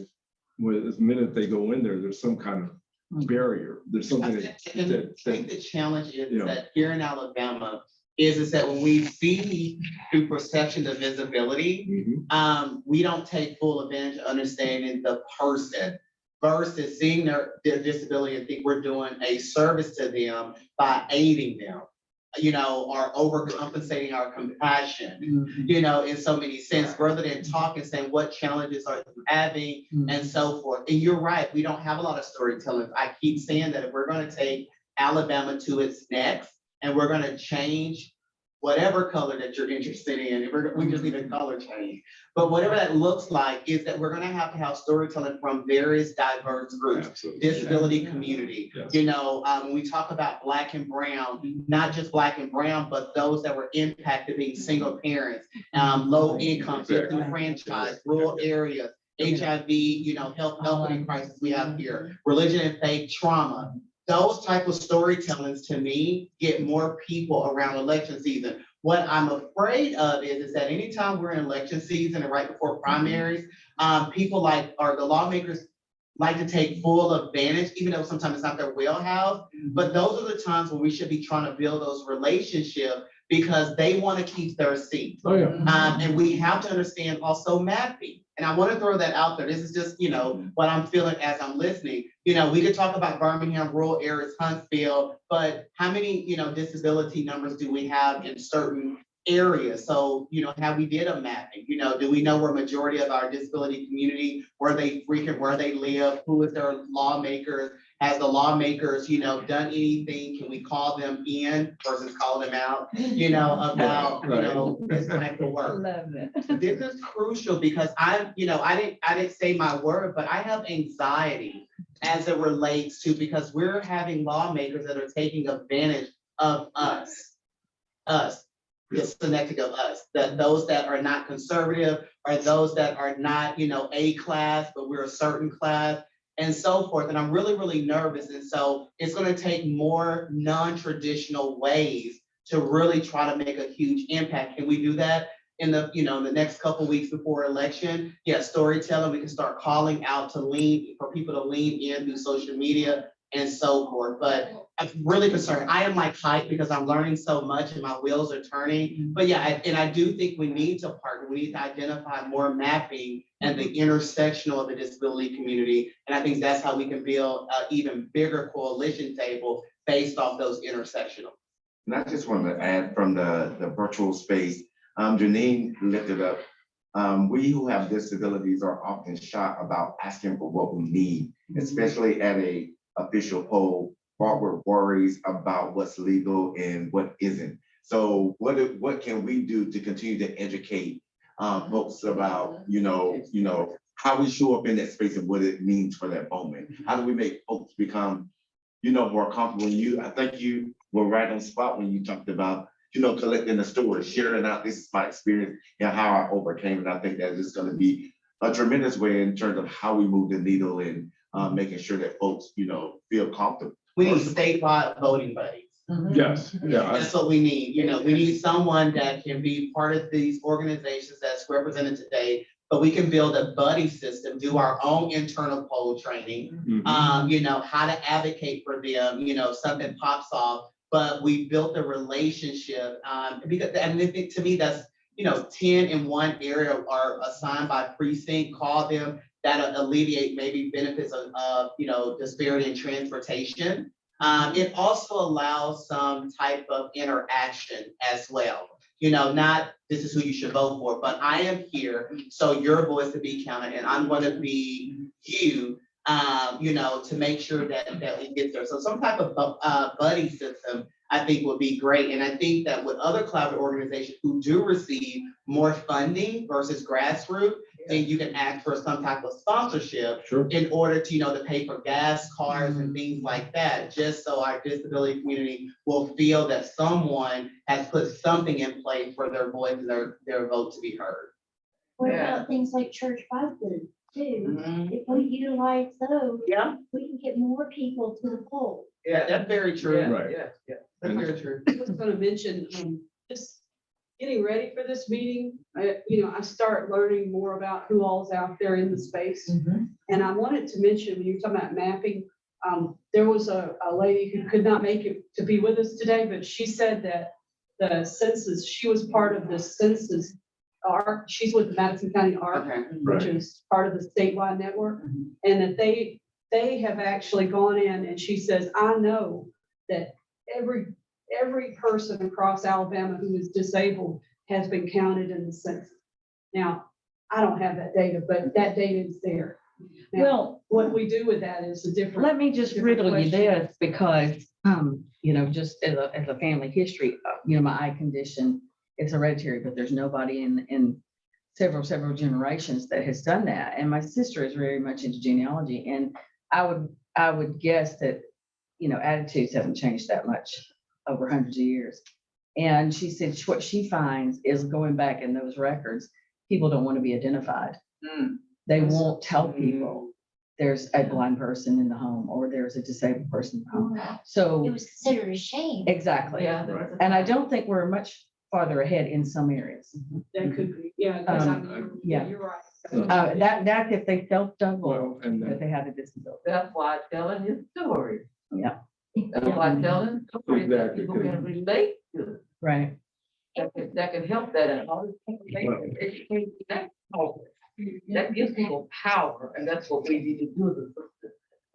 You know, getting that information out there, partners, different collaboration and all Right. that, and buddy and partnership and having a buddy, all that is building power. So we really need to consider how we're gonna do that. Well, it's something we hadn't even really thought a whole lot about, as our organization, but talking with Kathy was, you know, the efforts, we make efforts at our conventions and stuff to have these machines available, but we haven't took a step to register people. And she really put some spark into us on that. And so we're talking about at our next convention, you know, having people set up there to assist people to register to vote if they're not registered. Yeah, so they say that's. Concern when we talk about sharing our story. A lot of times we focus too much on the challenges and we don't also tell the story of the praises of our accomplishments. Yeah, sure.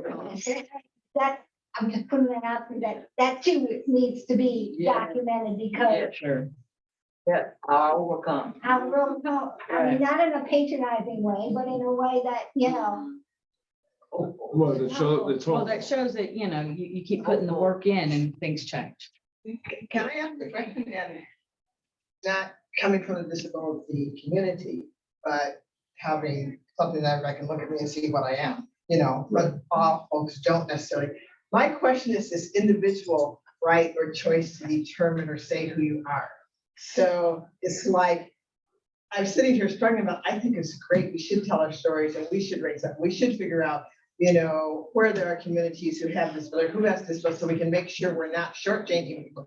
By the same token, every single person who has something about themselves should also feel they have the right not to expose this. So we have to finding that balance, helping people understand they have the right all the way across can be a real challenging thing. And I don't know if you find that or not. I'm just curious, you know, because it's just like, well, admitting like, say you came from a family that's very poor and your mom doesn't have enough food to put on your table. How many people actually tell anybody that? Right. You know, so it's like, what do you share? How do you share it? And how do we make it okay for people to share, but also how do we make it okay for them not to share? They want to share. And I just want to cause, we have some folks in the virtual space that want to share in the conversation as well. So sure. Christina, if you can take Janine off mute. Sure.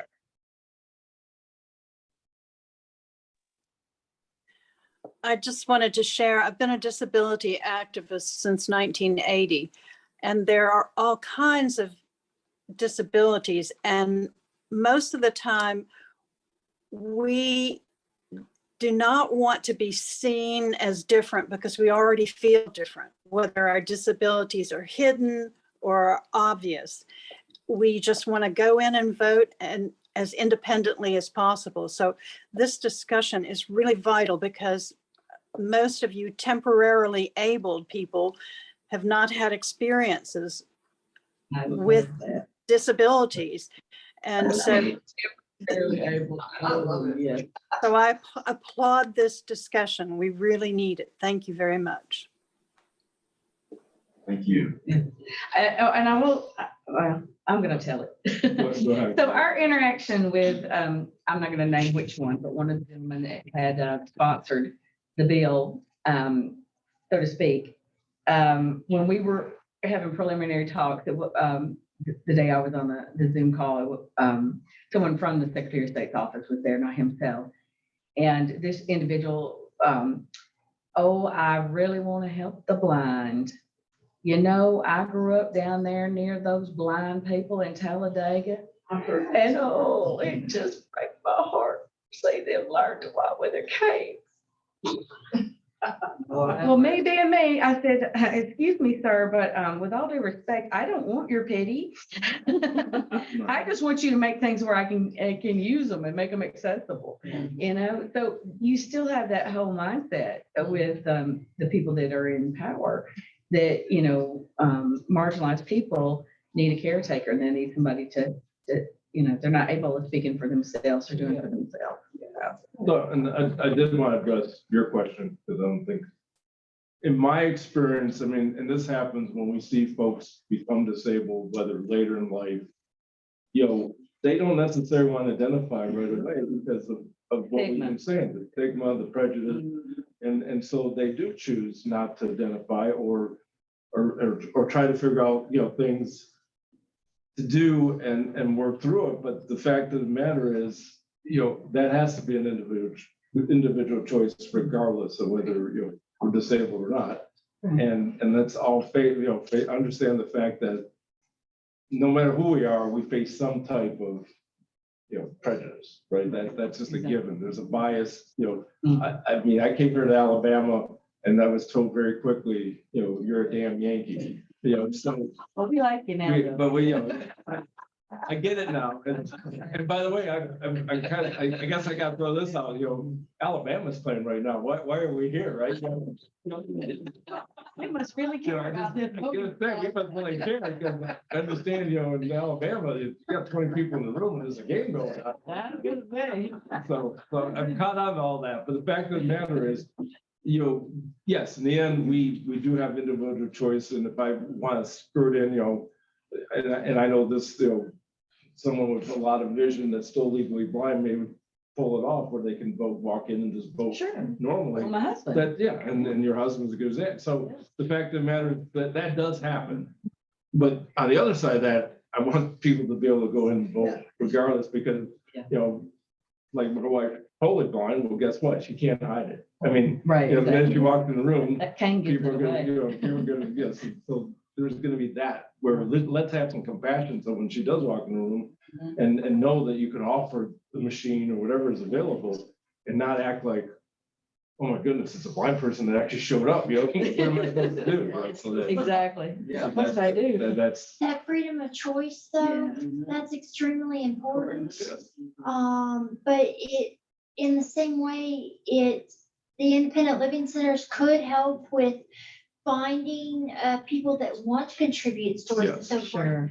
But it's got to be the people's choice. So not only ethically, but absolutely, through social media, it is accomplishable. right. And social media, I think you're right. That's people seem to want to share anything on social media that they might not want to share otherwise. So that I'm seeing.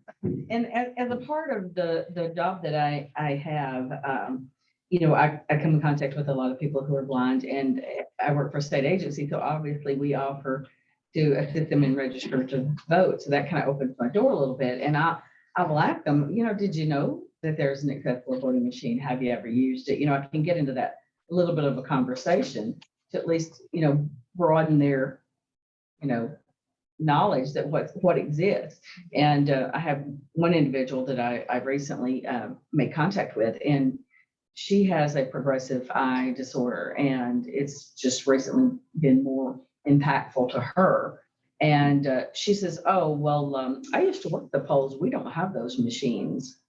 And I said, you're supposed to. Oh, no, we don't have them. I've worked in 2 different ones in this specific county, and neither precinct had that machine.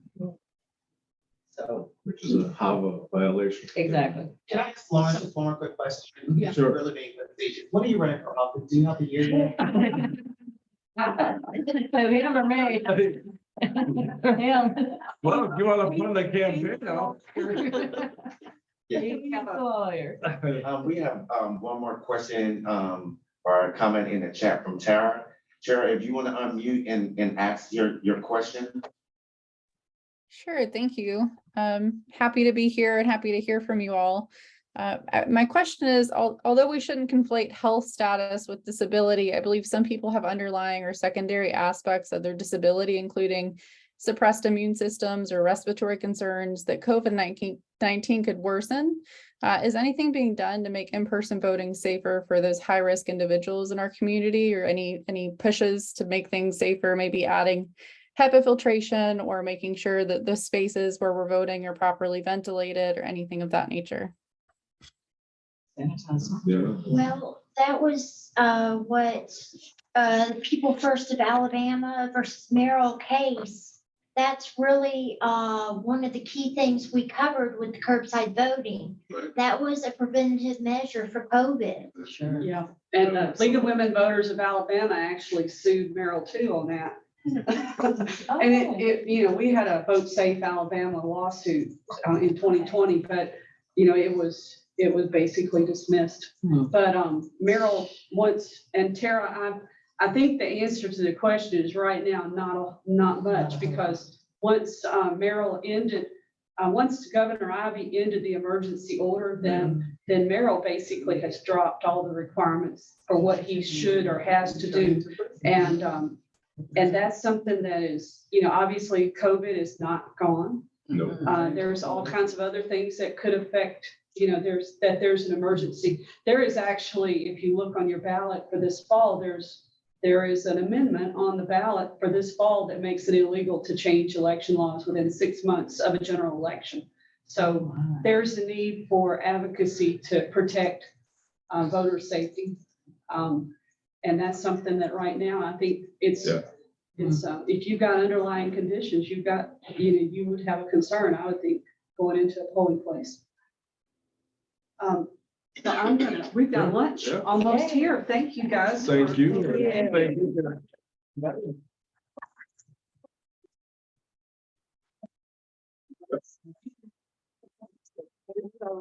The lunch is not quite here, but we'll have it here. It is on its way up. Okay. What? There's a bunch of cords right here on the ground. Maybe this way. Yeah. Fine, guys. I'm not gonna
but hopefully. So it was a lot of great conversations in the earlier session. I'm just talking about a lot of the groundwork and the what needs to be done on different spectrums. So we want to use this opportunity to expand on the conversation, that we've had. So let's dive in and just talk about some of the concerns that folks have about, the upcoming elections and the barriers that we're currently facing. And folks, just feel free to jump in. This is going to be an open-ended discussion, and also for our virtual folks as well. So from this side, we'll take this as sort of input for our strategic, kind of do our planning. Yeah, help us with planning, help us think about next steps, helping us figure out what each of our organizational roles is going to be in making this whole thing gel together. So what are some of the concerns that folks see you know, that we may be potentially faced with. We know what they are, but we just really want to kind of verbalize it so that, you know, some of us are not as familiar with the space as others. I'll start, lack of poll workers knowing how to use the machine.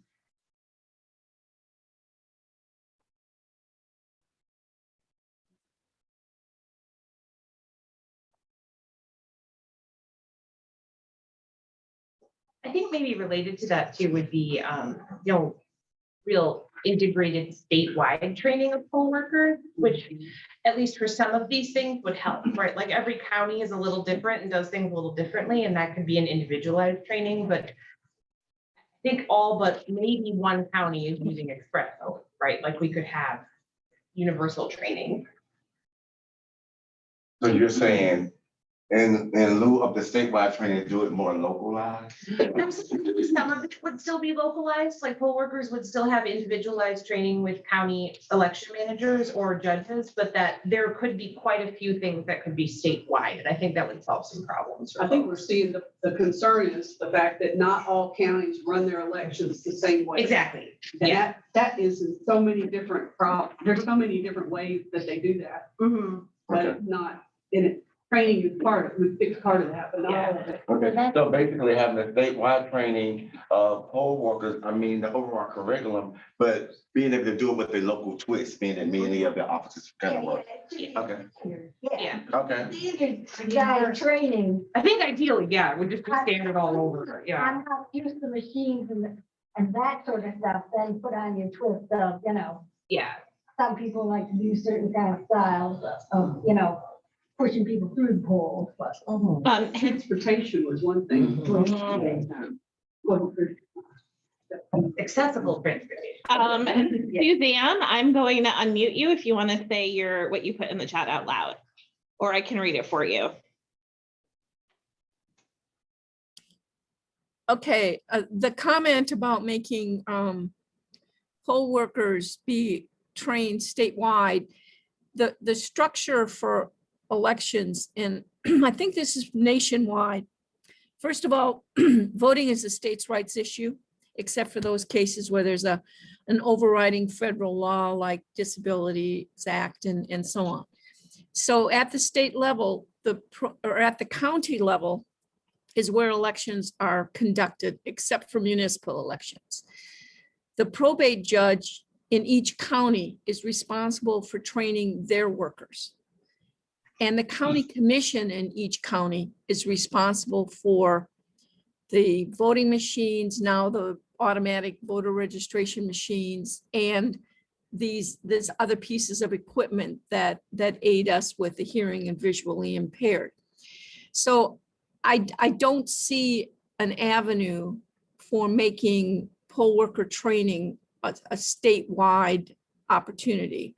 I think sadly, you would have to work with each county commissioner group, however, we have 3 here in Mobile, and the probate judge in each county to get training.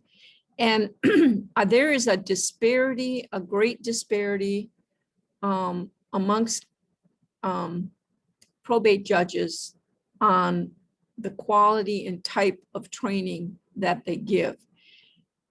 We have a probate judge who does a very good job.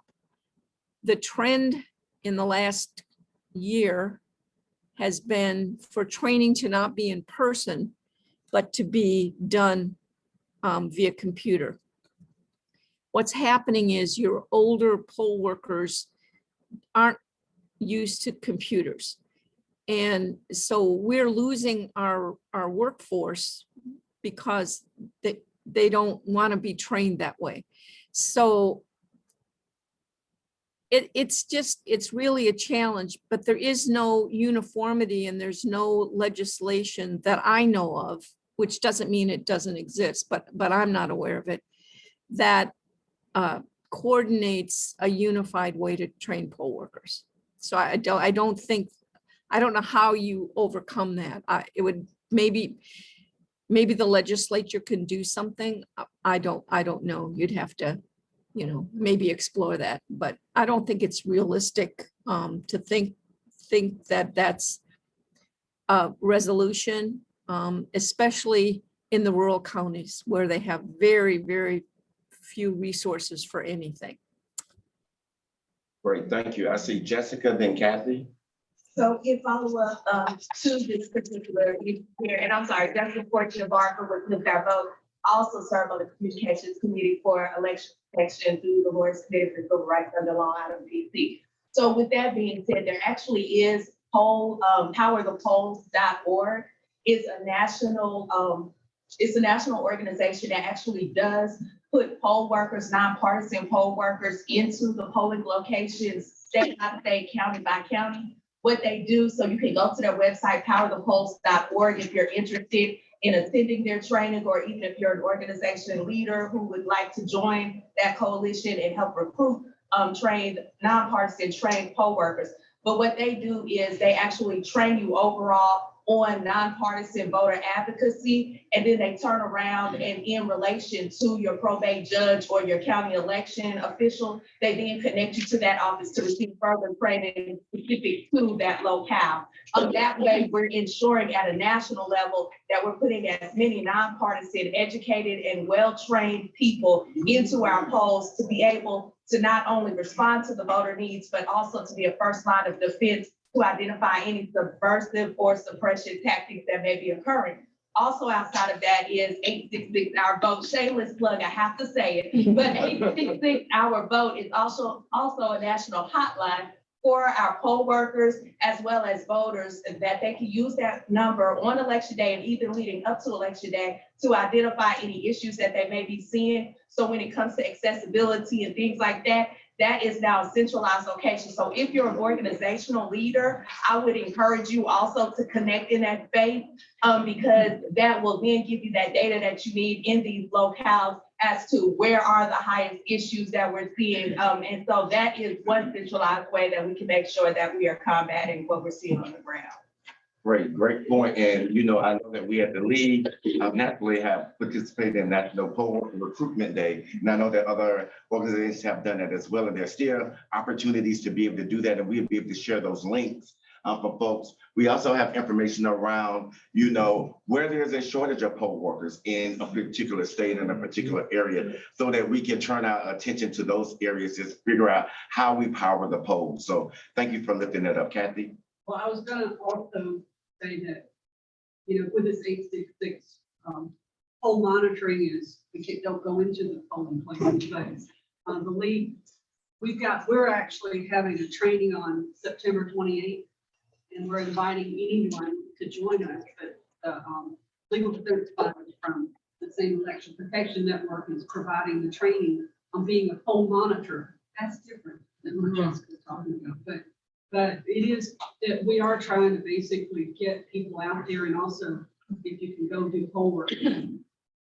I do think it's interesting that when you go to the Secretary of State website right now, nowhere in there do they say if you have a problem, who to call. They only have if you see voter fraud, call this number. So it's a whole different perspective than protecting citizens. And I also wanted to say, I think the key is for making the change when the statewide is going to have to be in the law, because everything that Alabama does, they have to put it into their law. There's not a single thing that you could do without changing it. And that's why our Constitution is the longest in the world.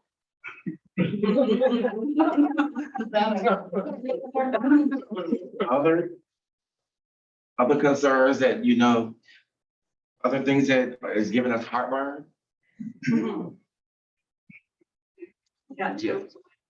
Yeah. Let me get ideas. One I think it's very dependent upon absentee voting.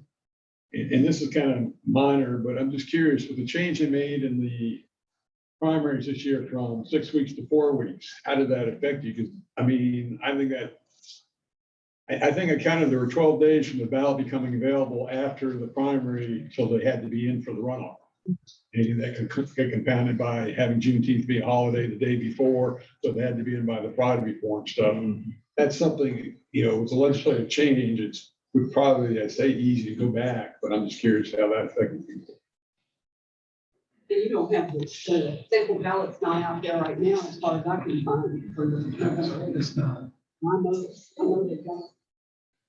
Yes, sir. My problem is like you said with the absentee ballot, Alabama doesn't allow what's known as curing the ballot. I've heard some people, poll worker that worked at downtown City Hall during the 2020 election, they said they set aside 400 absentee ballots.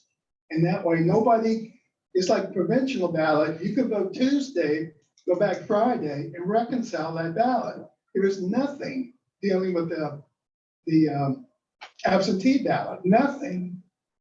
And that's significant when what Jill was saying about you had to get someone to help you fill out your inner and outer envelope. And there's so many landmines trying to get that thing filled out and then mailing it because it has to be in a certain sequence before they accept it.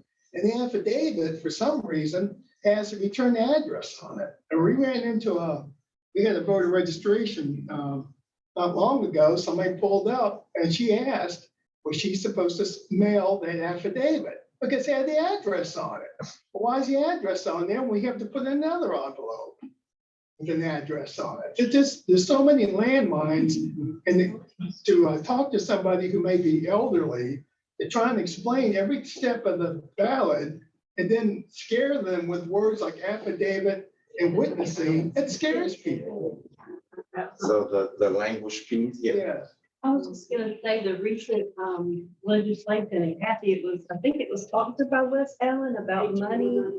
And that has me worried because even if we want to try to fill in these gaps that aren't there, with buddies, and I was thinking if we could have somebody trained specifically in disability issues at each place, but then if the state won't fund it, we might want to fund it, but we can't do that now. Like the elections office won't accept. So, and then there's a worry that even since the legislation is so vague that we might not even be able to help. Like, could we be prosecuted for helping in certain ways? And it's just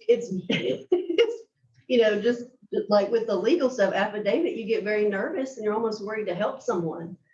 We've talked about that a lot at ADAP too, like what happens because it in the federal law supersedes state law in the sense that a person that has the right to assistance at the polls, right? So like, I just wanted to mention to keep that in mind. I'm not saying the state of Alabama can't get up to some nonsense, but like federally.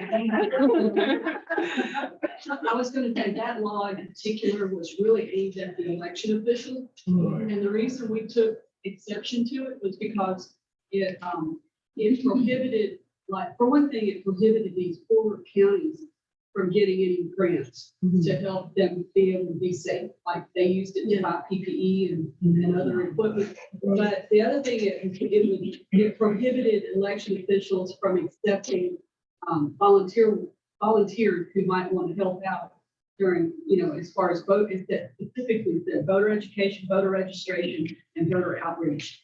And that they're saying it's related to Zuckerbuck, but the fact is it has a chilling effect on everybody in the room. Because I was thinking if a larger disability organization wanted to fund, elections offices to provide that, they couldn't accept it now, right? Well, and they, I know that here in Madison County, we have volunteered to help during the because we were going to help people get their application for an absentee ballot filled out before they got up to the front of the line.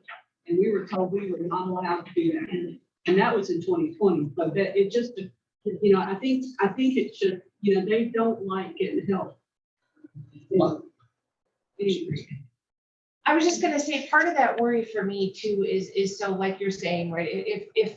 If we were to say, if myself and some poll monitors were to go into a place, find it to not be compliant, and make suggestions, a lot of which can be cheaper than people imagine. But let's say they can't afford it, then the polling location gets shut down, in which case that can be an enormous problem with voter suppression too. So like trying to dance on that line is important. Like a lot of that stuff is not as insurmountable as a lot of counties imagine it to be. Like sometimes it's just, buying new door handles. Like, but my point being that it can be used as a tool for voter suppression too. So like, it's just something like combined with the lack of funding. I mean, like it's. not Is great. there any reason legally, Nikki, that we can't possibly have someone just sitting there saying, if you want assistance, I'll go in with you type of thing? As far as I know, no, and honestly, that's part of what my attorney colleague and I are doing on election day in Mobile County anyway. Not so much with the individual assistance, but going in to monitor different polling locations in Mobile County to see what's what essentially. But we have talked with the county election manager. He knows we're planning on doing this, and I have heard reports of other people saying too that different polling locations can be very uncomfortable. It depends on where I mean, it just depends, right? Like there are places where I wouldn't think twice about it, and then there are places where I know I'd get some pushback. So it's just I was thinking like sitting like outside of the place just with a sign that a family member or caregiver could see if the person was blind, and they could walk up to you and say, hey, I'm gonna need assistance inside. Can you help me? as long as you're complying with the, within a certain distance, Right. I don't see why there would be anything wrong with that. It doesn't mean though, and I mean, I think it is worth pointing out, like knowing your rights in those situations, it doesn't mean that a county would love you doing that. You know what I mean? Like it depends on where you are, but you do have the right to do that. You know what I mean? Like, but I just being aware of being a good self-advocate in those situations. We got 3 more, and then we're gonna, I'll start with Jessica. Well, we don't. Okay, go. And I hear about, standing out, to be able to assist. I think that would be a threat depending on which county you're in. Listen, they're not doing it through fidelity. When they're saying, you know how to use the ballot, so you'll take your pen and you'll circle and they'll go to the direct candidate they're trying to promote. So you know what I'm saying? So but from a programmatic standpoint, if that is something that we interestingly need, then we have to find those dollars to be able to advertise that. We need to build an initiative behind it. We need an organization say, hey, if you know that you need assistance, we are here. Call us. So we can make, arrangements, we can make plans, and we need more than one organization so we can cover the whole state of Alabama. My fear is that if we're standing outside, then we're no better than people's perception. Versus allowing them to feel empowered to contact us if they want that level of assistance. So kind of piggyback, because and also what the Kathy was saying, so with League of LDF or Legal Defense Fund and the training that Legal Women Voters has coming up September 28th, that's exactly what they are doing, is training those poll monitors to actually sit outside.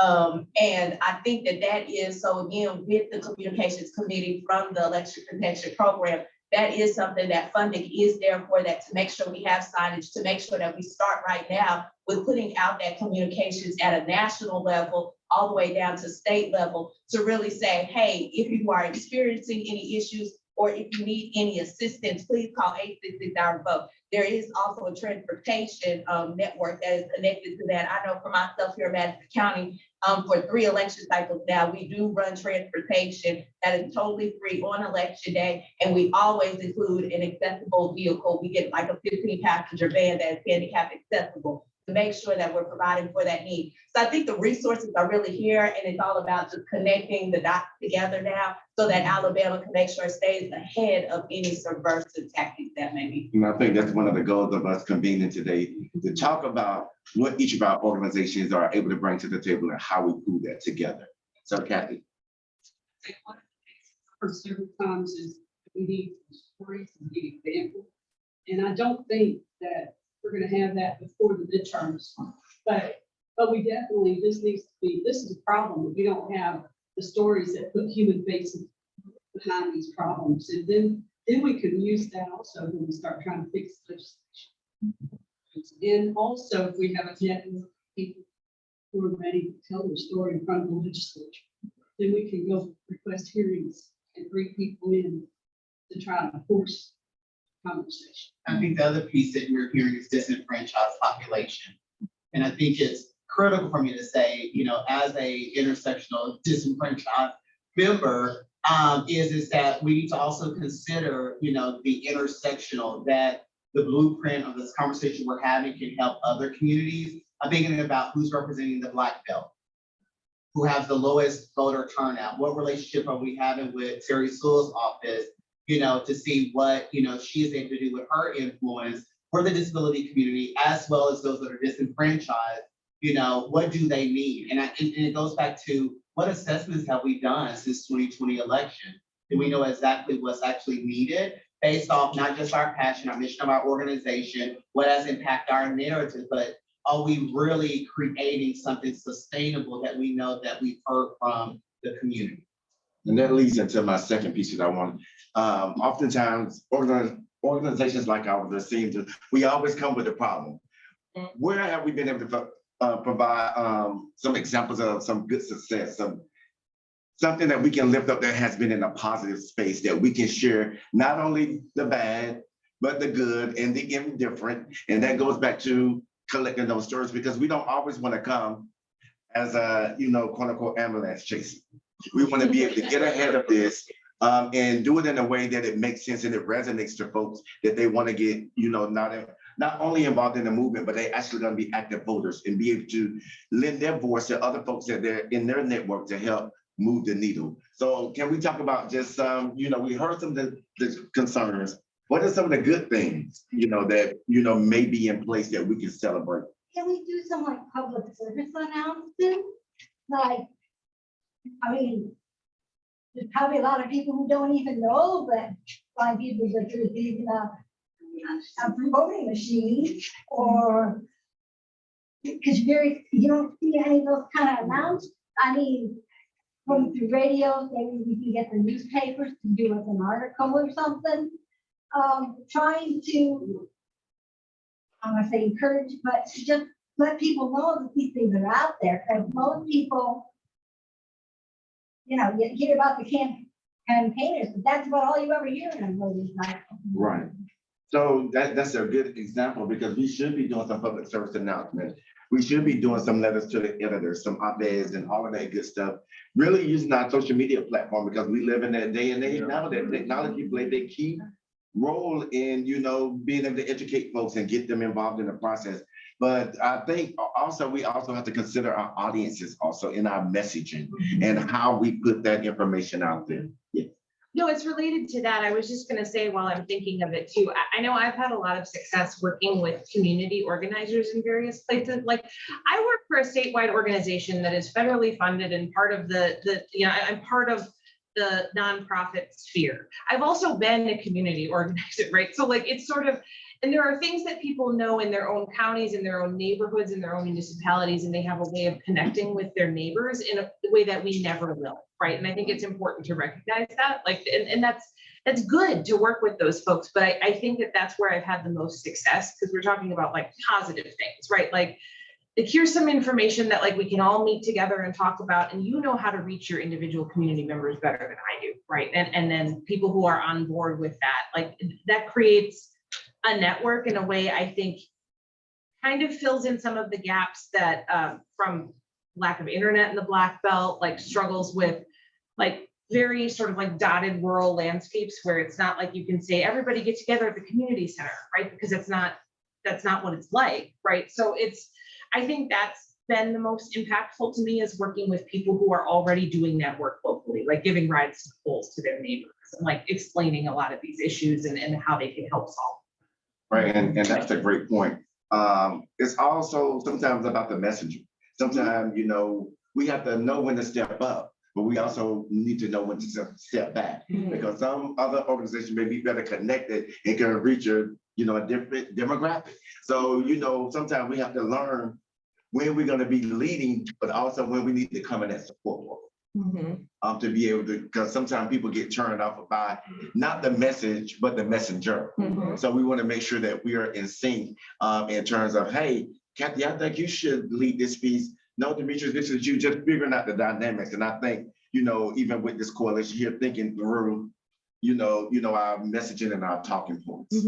I just wanted to highlight, there's actually a great comment about that, talk about great messengers. Black Voters Matter is a tremendous organization. And we're joined today by Aquanetta Poole, who's saying that Black Voters Matter does provide resources to increase voter turnout, to build power, and left contact information that we'll make sure everybody gets.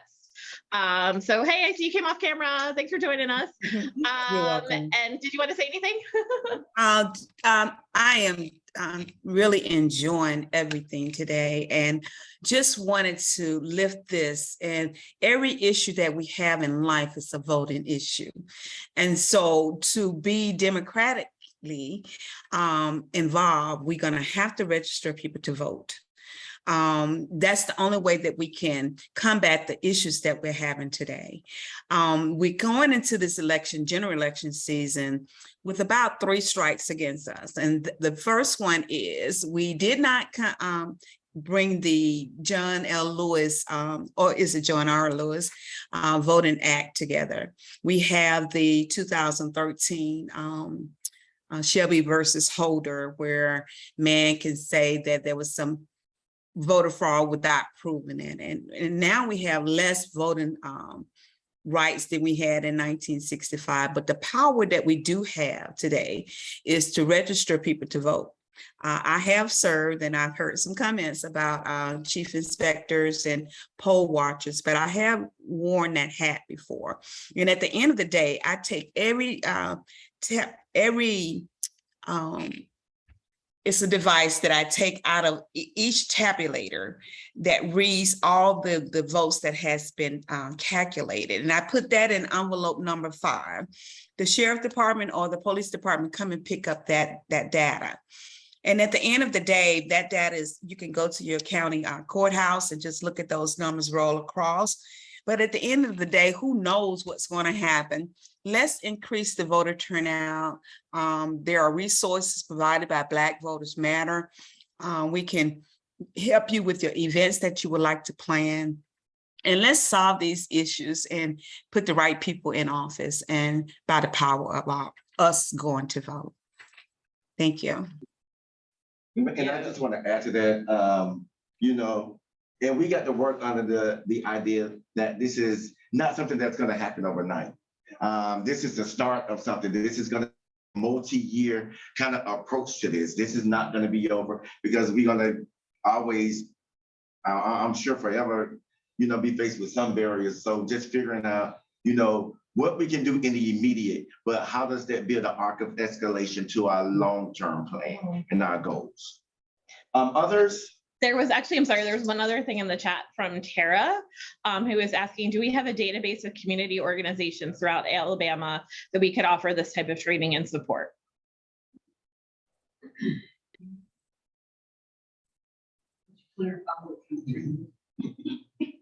Tara, could you clarify what kind of training? Really just like building coalitions and understanding that there are these organizations that are there on a local level that we need to be connecting with. I know, for instance, like the League of Women Voters covers all of the state, and there are local chapters, but they cover multiple counties, sometimes multiple municipalities. But there are groups inside of those municipalities. For instance, I'm the founder of I Vote Madison here in Madison, Alabama, where we're working on increasing civic engagement and voter turnout. And so I think there are groups like ours across the state that we need to be building with. And if I was wondering if there's just a database of all these different wonderful organizations throughout the state where we could be connecting with for voter training or bringing our coalition together. Just doing a lot more collaborating. We need to check into that, Tara, but I think Alabama Forward may end up being a good resource for that. We just need to go talk to, Evan Milligan from that. I can talk to my partner, Eric Brown, but that sounds like something that we could add to our group. Is to develop that resource. But I do think that Alabama, I serve on the Alabama Core Action Board, but I do think that was a project when everything went on board. So I will say that probably the greatest start there, because And the reason I'm saying that because they do a great job also identifying grassroots organizations. Some of them are very underfunded, and so they don't get the visibility, and they have been found and been called to the table, a few times under Alabama Florida. So 120. Others? Kathy, are you have any ideas of what is? Me, I'm gonna sign up to be, work the polls. I've never done it. I think that's one thing that I'm gonna do. And we bring up things like, well, what are we doing for the district? Or, ask those questions during the whole training, because I've never done it. Yeah, we need to, I think if you're looking for ways we can help address this, which is kind of, this is, one of the solutions would be to maybe go talk to the organization that trains the district attorneys. Well, There is a national organization that I know Archer belongs to. Well, he didn't run it at one time. He was ahead of it. These are things we need to look at. There's an elections college down in Auburn that trains all the registrars. So every time we start trying to talk about, they actually train all registrars properly. Yeah. I mean, there's things that if we can find different things to go tackle, like coming up with a website that's more inclusive, then maybe we go down and talk to them about maybe talking to the registrars about it. And make sure. Okay, well, that's the thing, yeah, and even having a braille version of the voter registration. Yes. One of the best times to check this is when you go, they announce to the public to come down and check the voting machines. Right. But usually they ask either Democratic or Republican parties to do this. And like, I don't think you contact the League of Women Voters. When I went down there one time, I asked, where's the disabled machine? And, the sheriff said, well, we got to take that to every polling place. Nobody ever uses it. It's like, I mean, the guy's big carrying the gun, so I didn't want to argue. But no, that's the attitude. So what, you take it down there, nobody uses it. What's your job, Right. And I think that each of us, whether we are, monitoring the polls or not, when we go to vote or check out it, we need to inquire about it and encourage others in our networks to inquire. Maybe even flat out use it. Right, yeah. We got one, we can take one or two more, and then we're gonna have to wrap up the session. Okay, I'm gonna go quick. I was just gonna say, one suggestion I have is I'm working with UA's Disability Support Services to try to recruit college students who are disabled to do poll work, to work poll. And I would definitely recommend doing this like on a local level in the Black Belt as well, like go to Tuskegee, go to a bunch of these different schools and reach out to Disability Support Services and say because I mean, you get paid. It's not a bad thing to put on your resume either. Like you've done this training, it's a lot of young disabled folks really want some kind of job training in that respect. So and who better to figure out if it's accessible, right? So that would be a suggestion I have. Great, that's good. Jessica, you gonna close us out? I just wanted to lift up Moore versus Parker and lift that up as a concern. We know that is pending to be heard before the U.S. Supreme Court, but that would then fall back on the state if they do actually, pass that forward. That's going to give election rights to state leaders, which goes back into voting. It's very critical that we are proactive in who we are putting into these seats when we go to the polls and vote in November, because if that does indeed pass through, those are going to be the people who get to make decisions on our vote going forward. And so I want to make sure that every space that I get in with voter advocates, that we really uplift that and we bring that to attention at state levels, even though it is a federal hearing, it is going to directly impact us on states. And states in the South are going to be impacted way harsher than those who are a little more liberal, in the North from those states. I just really wanted to put that out. Right, great, thank you. And I know that we are running out of time. We talked about a lot of the concerns and kind of figuring out what our approach is gonna be. But at the end of the day, sometimes it comes to, legislative and litigation. So I'm gonna invite Nikki and Jill to come back, and they're gonna give us some kind of updates around some solutions.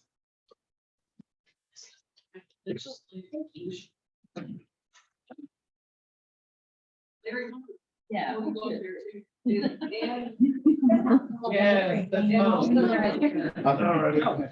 I can put over. Please back your chair. You get You get to be in the middle. We get to be in the middle. All right, stop the cream and Oreo, right? There we go. All right, Judy. Yeah.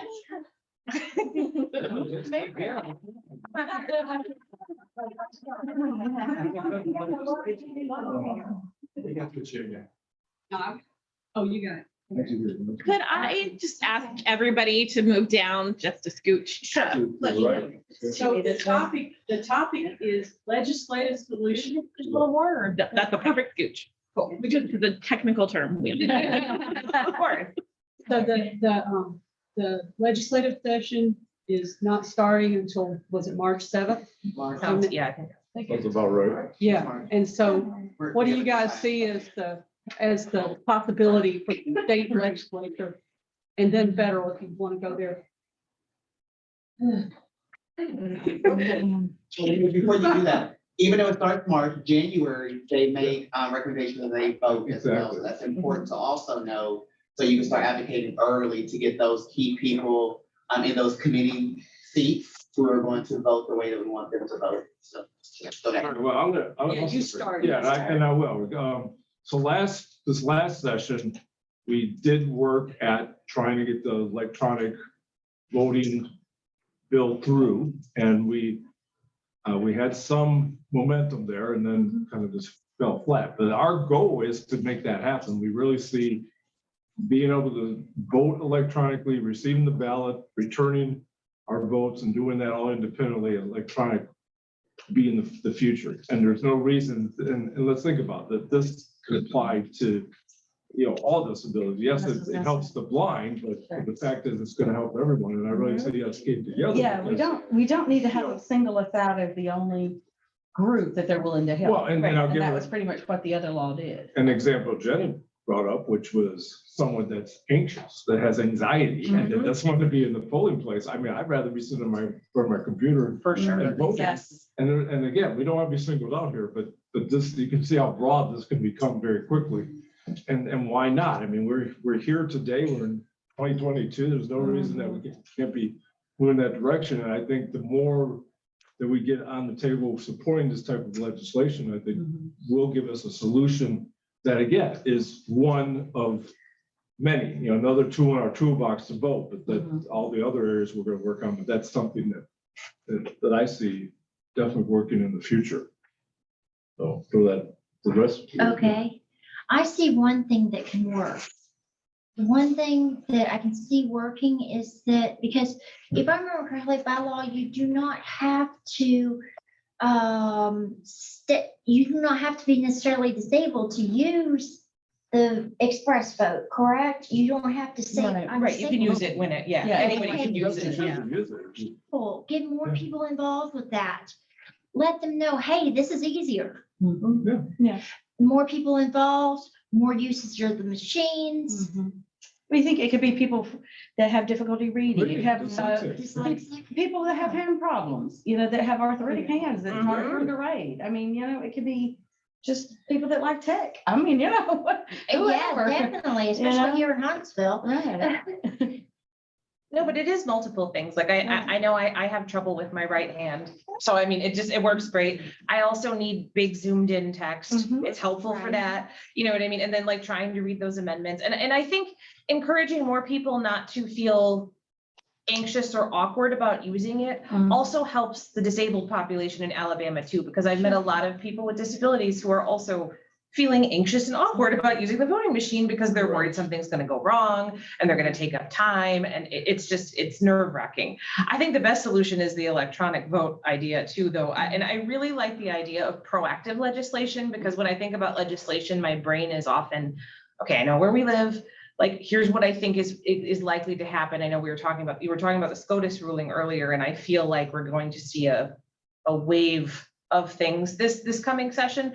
And I just want to mention tracking that legislation early is really, really important.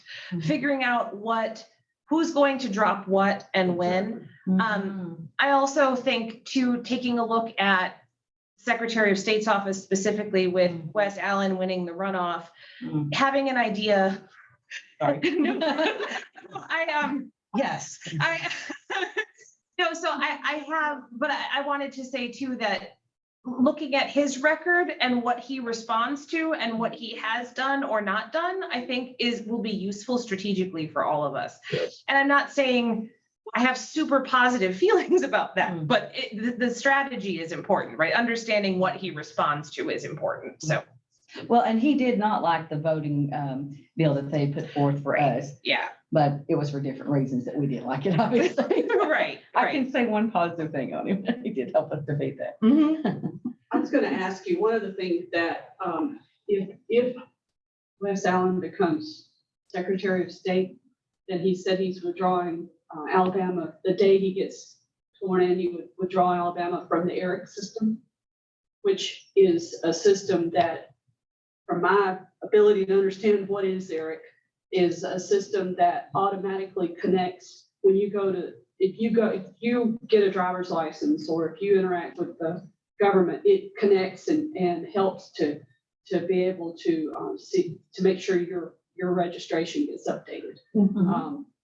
Or that you're offered the opportunity to register to vote. But ERIC is a system that Alabama belongs to right now.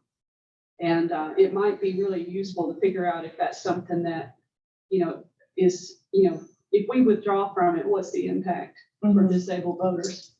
Yeah. Okay. Yeah, that's a good point I had not considered. So that it is, and I hadn't heard that, but there's a lot. I mean, of course, I'm always here. That's why I love this, because I'm learning new things about that too. So I do think that would be a useful piece of advocacy.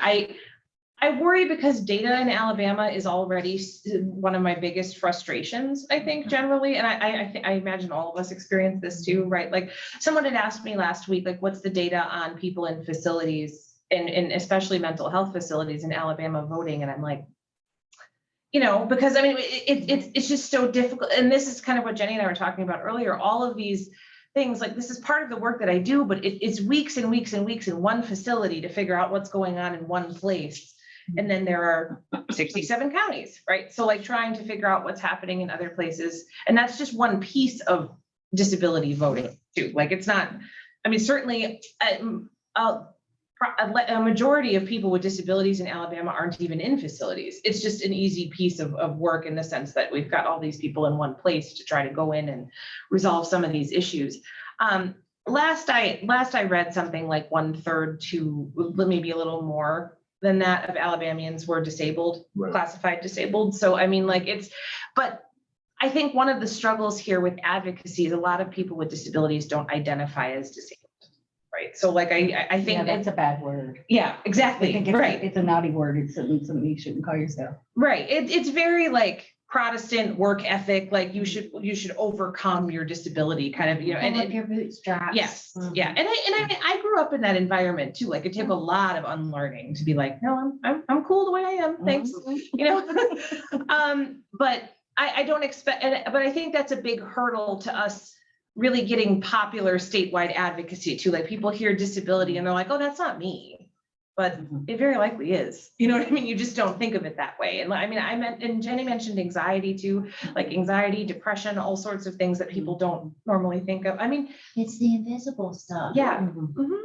Well, even, our society doesn't tend to think of it this way, but even wearing glasses is a disability, right? Like, I mean, it's just, we just tend to not, certain things are classified as like sort of rankings of disability, and that's not how it works, right?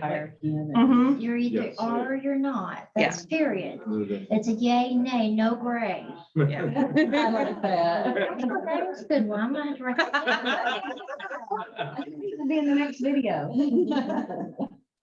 Just a comment here. All that data that comes off the voter registration form, what race you are, what gender you are, that would be something that would be interesting to put on the form, somebody to mark disabled. And that way you could keep track like we use Vote Builder, which is a huge, data system. And that would be one way you can track and say who's disabled in what county or what city. And that would probably help with your numbers. It would be interesting. It would have to be optional, though, I think, in order to be in compliance with federal law, right? Like to say like, like if you'd like to answer, do you have a disability? Just because otherwise it gets a little kind of crosses a line. But I do think, and I thought the same thing about COVID vaccinations too, when we had data on these things, like the actual demographic data is so limited and disability is usually just scrapped because people are nervous about asking straight out, legally speaking, do you have a disability? But it's the same as like employment forms, right? Would you like to disclose, we could just do that. That's not, and then people can either do it or not, right? No harm, no foul. Nikki, I had a really epiphany just now. Happens sometimes, but are you good at TikTok? Good is. For anyone who is, what if we did for the young adults who are just upcoming, a TikTok challenge? That would be a cool idea. Yeah, I like that a lot. It's also a great way to show off how to do an absentee ballot. Like in short form. Yeah, that Because would. Absentee and voting machine. I'm gonna shift gears because we're down to our last. We are, yeah. 25 minutes. Watch. So can somebody help me let's keep notes on this? Because what I'd like to do is I want to get, you're keeping notes, good. Yeah. And anybody else? All right, so what we wanted to do is come up with next steps. And it's not just like what you guys are doing, but what do people in the room, people on Zoom, what are some of the next steps that we should do? And one thing I will say right off the bat is this is not a one-time gathering. Obviously we need to keep this conversation going. Oh, yeah. But if we were gonna say, we were gonna pick like the top 5 things to do next, what would it be? What would we do? First of all, talk about between here and the midterm, but then let's think about for the next year. Well, Michael. I'm just thinking about Michael Evers? Yes. I think the main thing we need to really focus on as a broad initiative for the next year and a half or so is to promote this to our state legislatures and other representatives who are in charge of elections, especially when it comes to training the poll workers on how to use the tech for accessible voting, especially the ones that are in existence. And I think that would be definitely the main thing. And then, of course, we want to continue moving forward with our legislative initiative with regards to the digital accessible voting bill that we were trying to get passed, but hasn't gone through yet, obviously. But that's something I would like to see in the next year and a half if we can all work together on that. And I think that would be a good jumping off point. So that's 2 things, poll worker training on disabled, on the express votes. Yeah. Yes. And second thing was trying to get that legislation that you've been working. Yeah, for the absentee valid electronic voting for the disabled. Which would basically expand UOCAVA voting access to anyone who is disabled. Yes. Right? Right, and that's one of the initiatives as the NFB of Alabama and our legislative team we're going to really focus on over this next year and a half as one of our top priorities, because we really need to try to move forward with this. We had a few allies like Ed Packard, who works with the SOS, was willing to help us to try to move something forward through the legislature, and he still seems to want to help in that regard. So we want to definitely partner with those individuals who have the connections and try to get something into somebody's hands that can champion this bill. Michael, you're talking the same bill, or is this a different bill? No, same bill. Same bill. Okay. All right. Thank you, Michael. Thanks, Larry. So Ed Packer was working.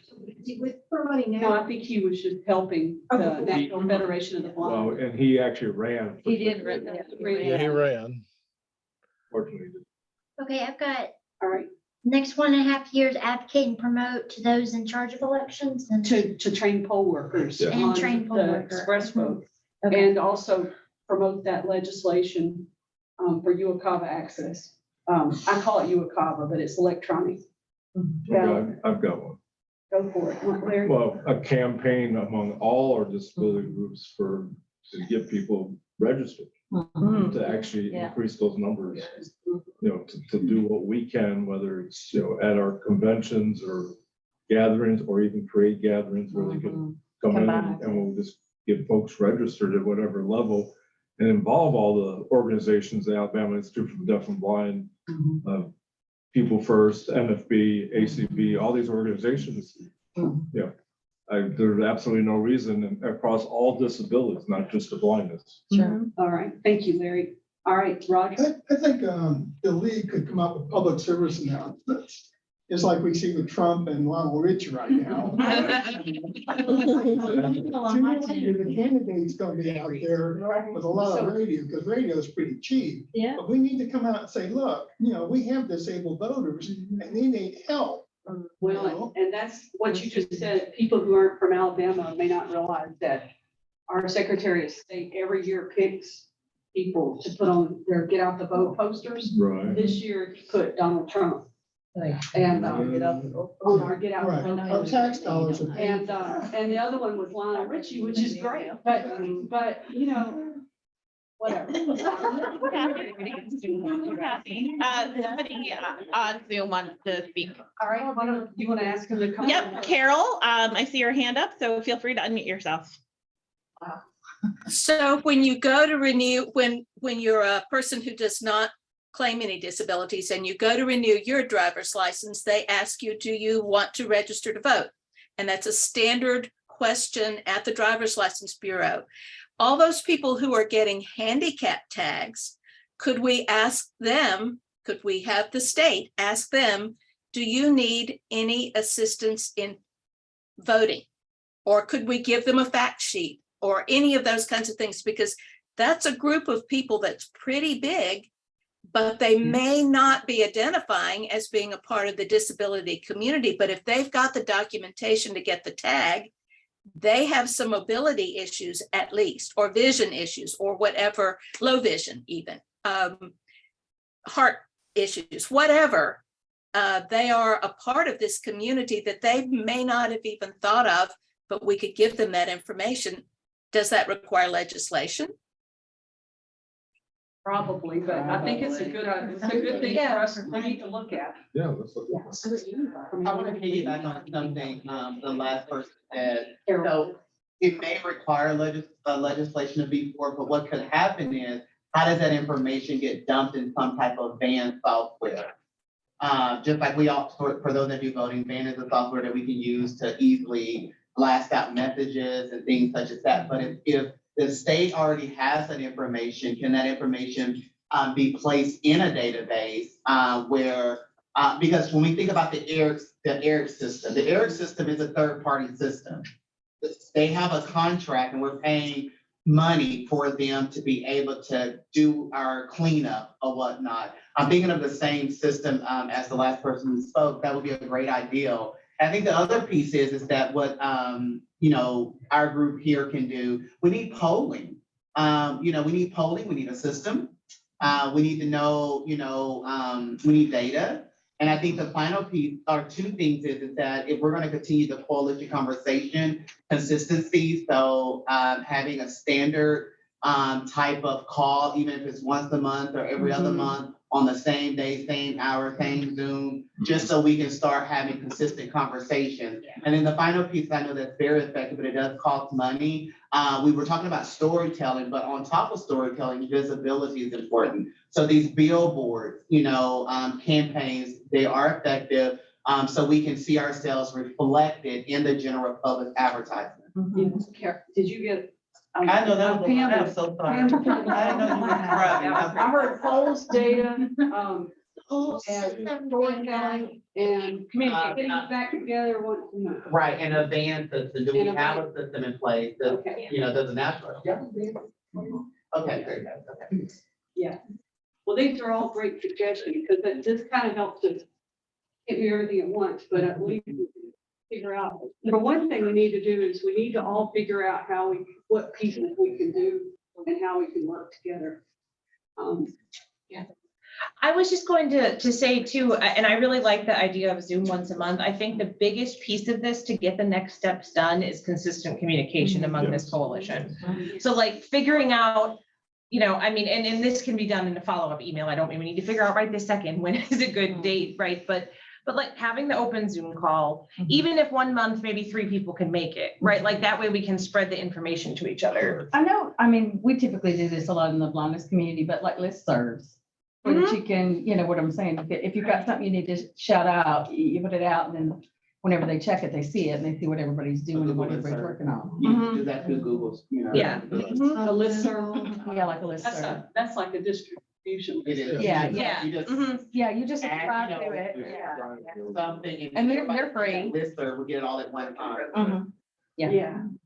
You can do that with the free Action Network account too, for what it's worth. You have to add the emails individually, but there aren't 700 of us in this room, so that shouldn't be too bad, but yeah.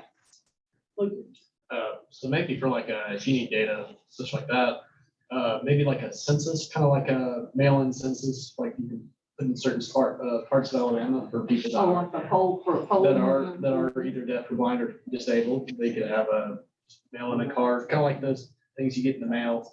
Mail in a card, they send it back. Now, that's where I think we need to, there was a woman that offered to share the census data for the disability census. I was thinking maybe one of our Zoom calls, we could invite her to come just talk about what that data was, because apparently they got a grant to do this census. Gather Oh, that's all cool. census That would be data. good data to have. And that's across all of Alabama. That's very cool. Okay. So anybody, For me, when you say disability, it's like you mentioned, you were classes for disabled. You need to come more specific. What is being disabled? well, like with or without my glasses, Right. that's, I can't see. I also bump into things and, Yeah. I also think that maybe we should do a campaign to get more people, even if they're not disabled, to be using that disabled voting machine. So, Yeah. We gotta, even if it's 20 people in one sequence, to go and ask for it. Maybe next time. Well, I think if we all said, go, had a campaign to go use the machine or go use Express Vote, when you go vote, use it. Yeah. And if we did that across the state, then at least it'd get people better trained. And our whole precinct captains will. Nobody uses All right, I'm doing better than I got now. Heather, did you have something? Okay. All right. One thing I guess I heard that I really liked was storytelling, and I still want to. Oh, yeah. I mean, that's something that I don't think is going to happen immediately, but I was talking, for example, to our local public radio station, and his ears perked up because I thought, well, maybe we could partner with some of our public radio and different universities and go to events and actually set up like a story court and invite people to come tell their story. That's not one group. I mean, that needs to be something that several of us are doing and then feeding it all together. And I would like to say maybe we would look to one of the main advocate, disabled advocacy groups as being the one gathering everything, but we would be out there getting the inputs. You might want to ask StoryCorps if they'll do that. Yeah, I'd have to figure out who to contact. I've got a contact. You got a contact? Okay. There we go. I actually did StoryCorps it was 2 divergent opinions, but I was gonna say, that was such a great experience, and the way they set it up too, like even just doing it in an outdoor space on like a nice summer evening or something, like having, and you could do with that, you could do like a limited podcast series of the stories too. Like there's so. Good idea. Exactly. There was something you and I talked about. There was a woman that started a series. Is that the Disability Visibility Project? That's Alice Wong. Yeah, she's like a giant among humans. She's amazing. It's bigger than just voting rights, but if you did one just disability visibility project, yeah. for voting. And she does do a lot of voting rights work, right? Like, one of the things I love about her is if I tweet something about Alabama voting, like, it doesn't matter, she'll retweet stuff in Nebraska and Alabama and Oklahoma. She's just really passionate about it. She's got a good audience. So. All right, Yeah. so this is, I think we got a lot of good input. Christina, was there anybody else online? No. Do you want to close this out? I want to thank all of our panelists. Thank you.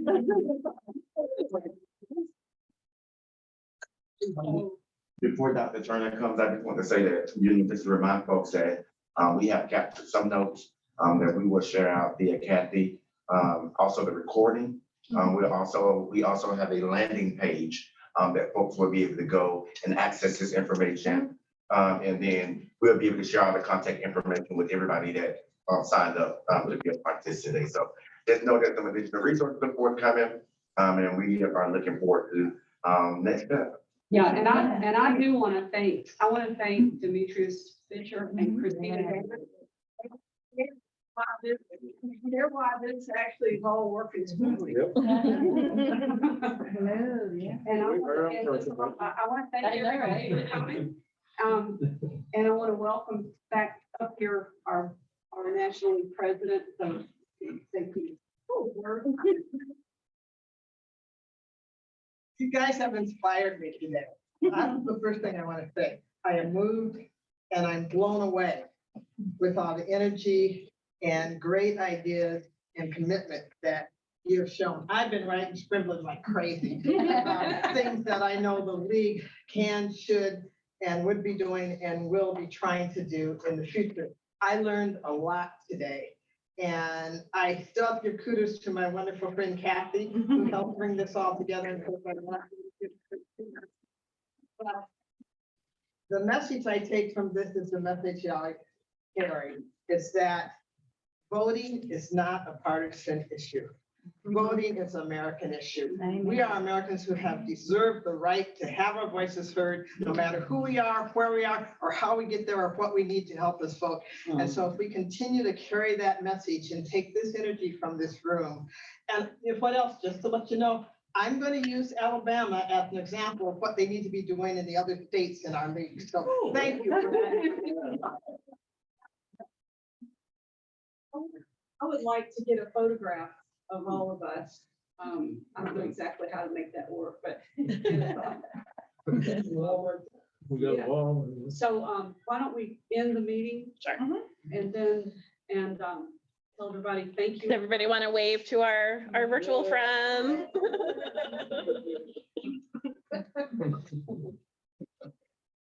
And then let's find a wall to get up against. Maybe you guys. We have one hand up, Kathy, if you will. Oh, okay. All right. Janine? I was just going to remind you to please save the chat because there are some valuable comments in the chat and they can be included in the notes from this meeting. And not everyone has the capability to save it on our own. For example, my iPad won't save the chat. Thank you, Janine.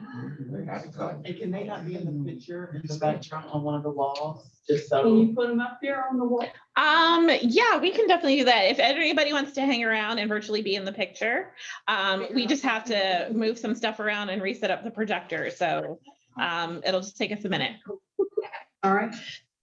So do you want to just, you guys stay right there? And then I'll come over. Or if we want to just capture the picture with the virtual folks, and we could do it. No,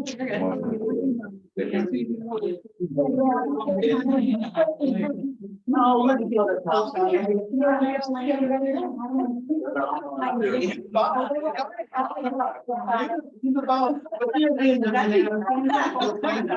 Yeah. No, let's do this. Virtual. I'll take a screenshot. All right, I can do that. All right. And then we can take one for in person, and then we can. It's all good. But before you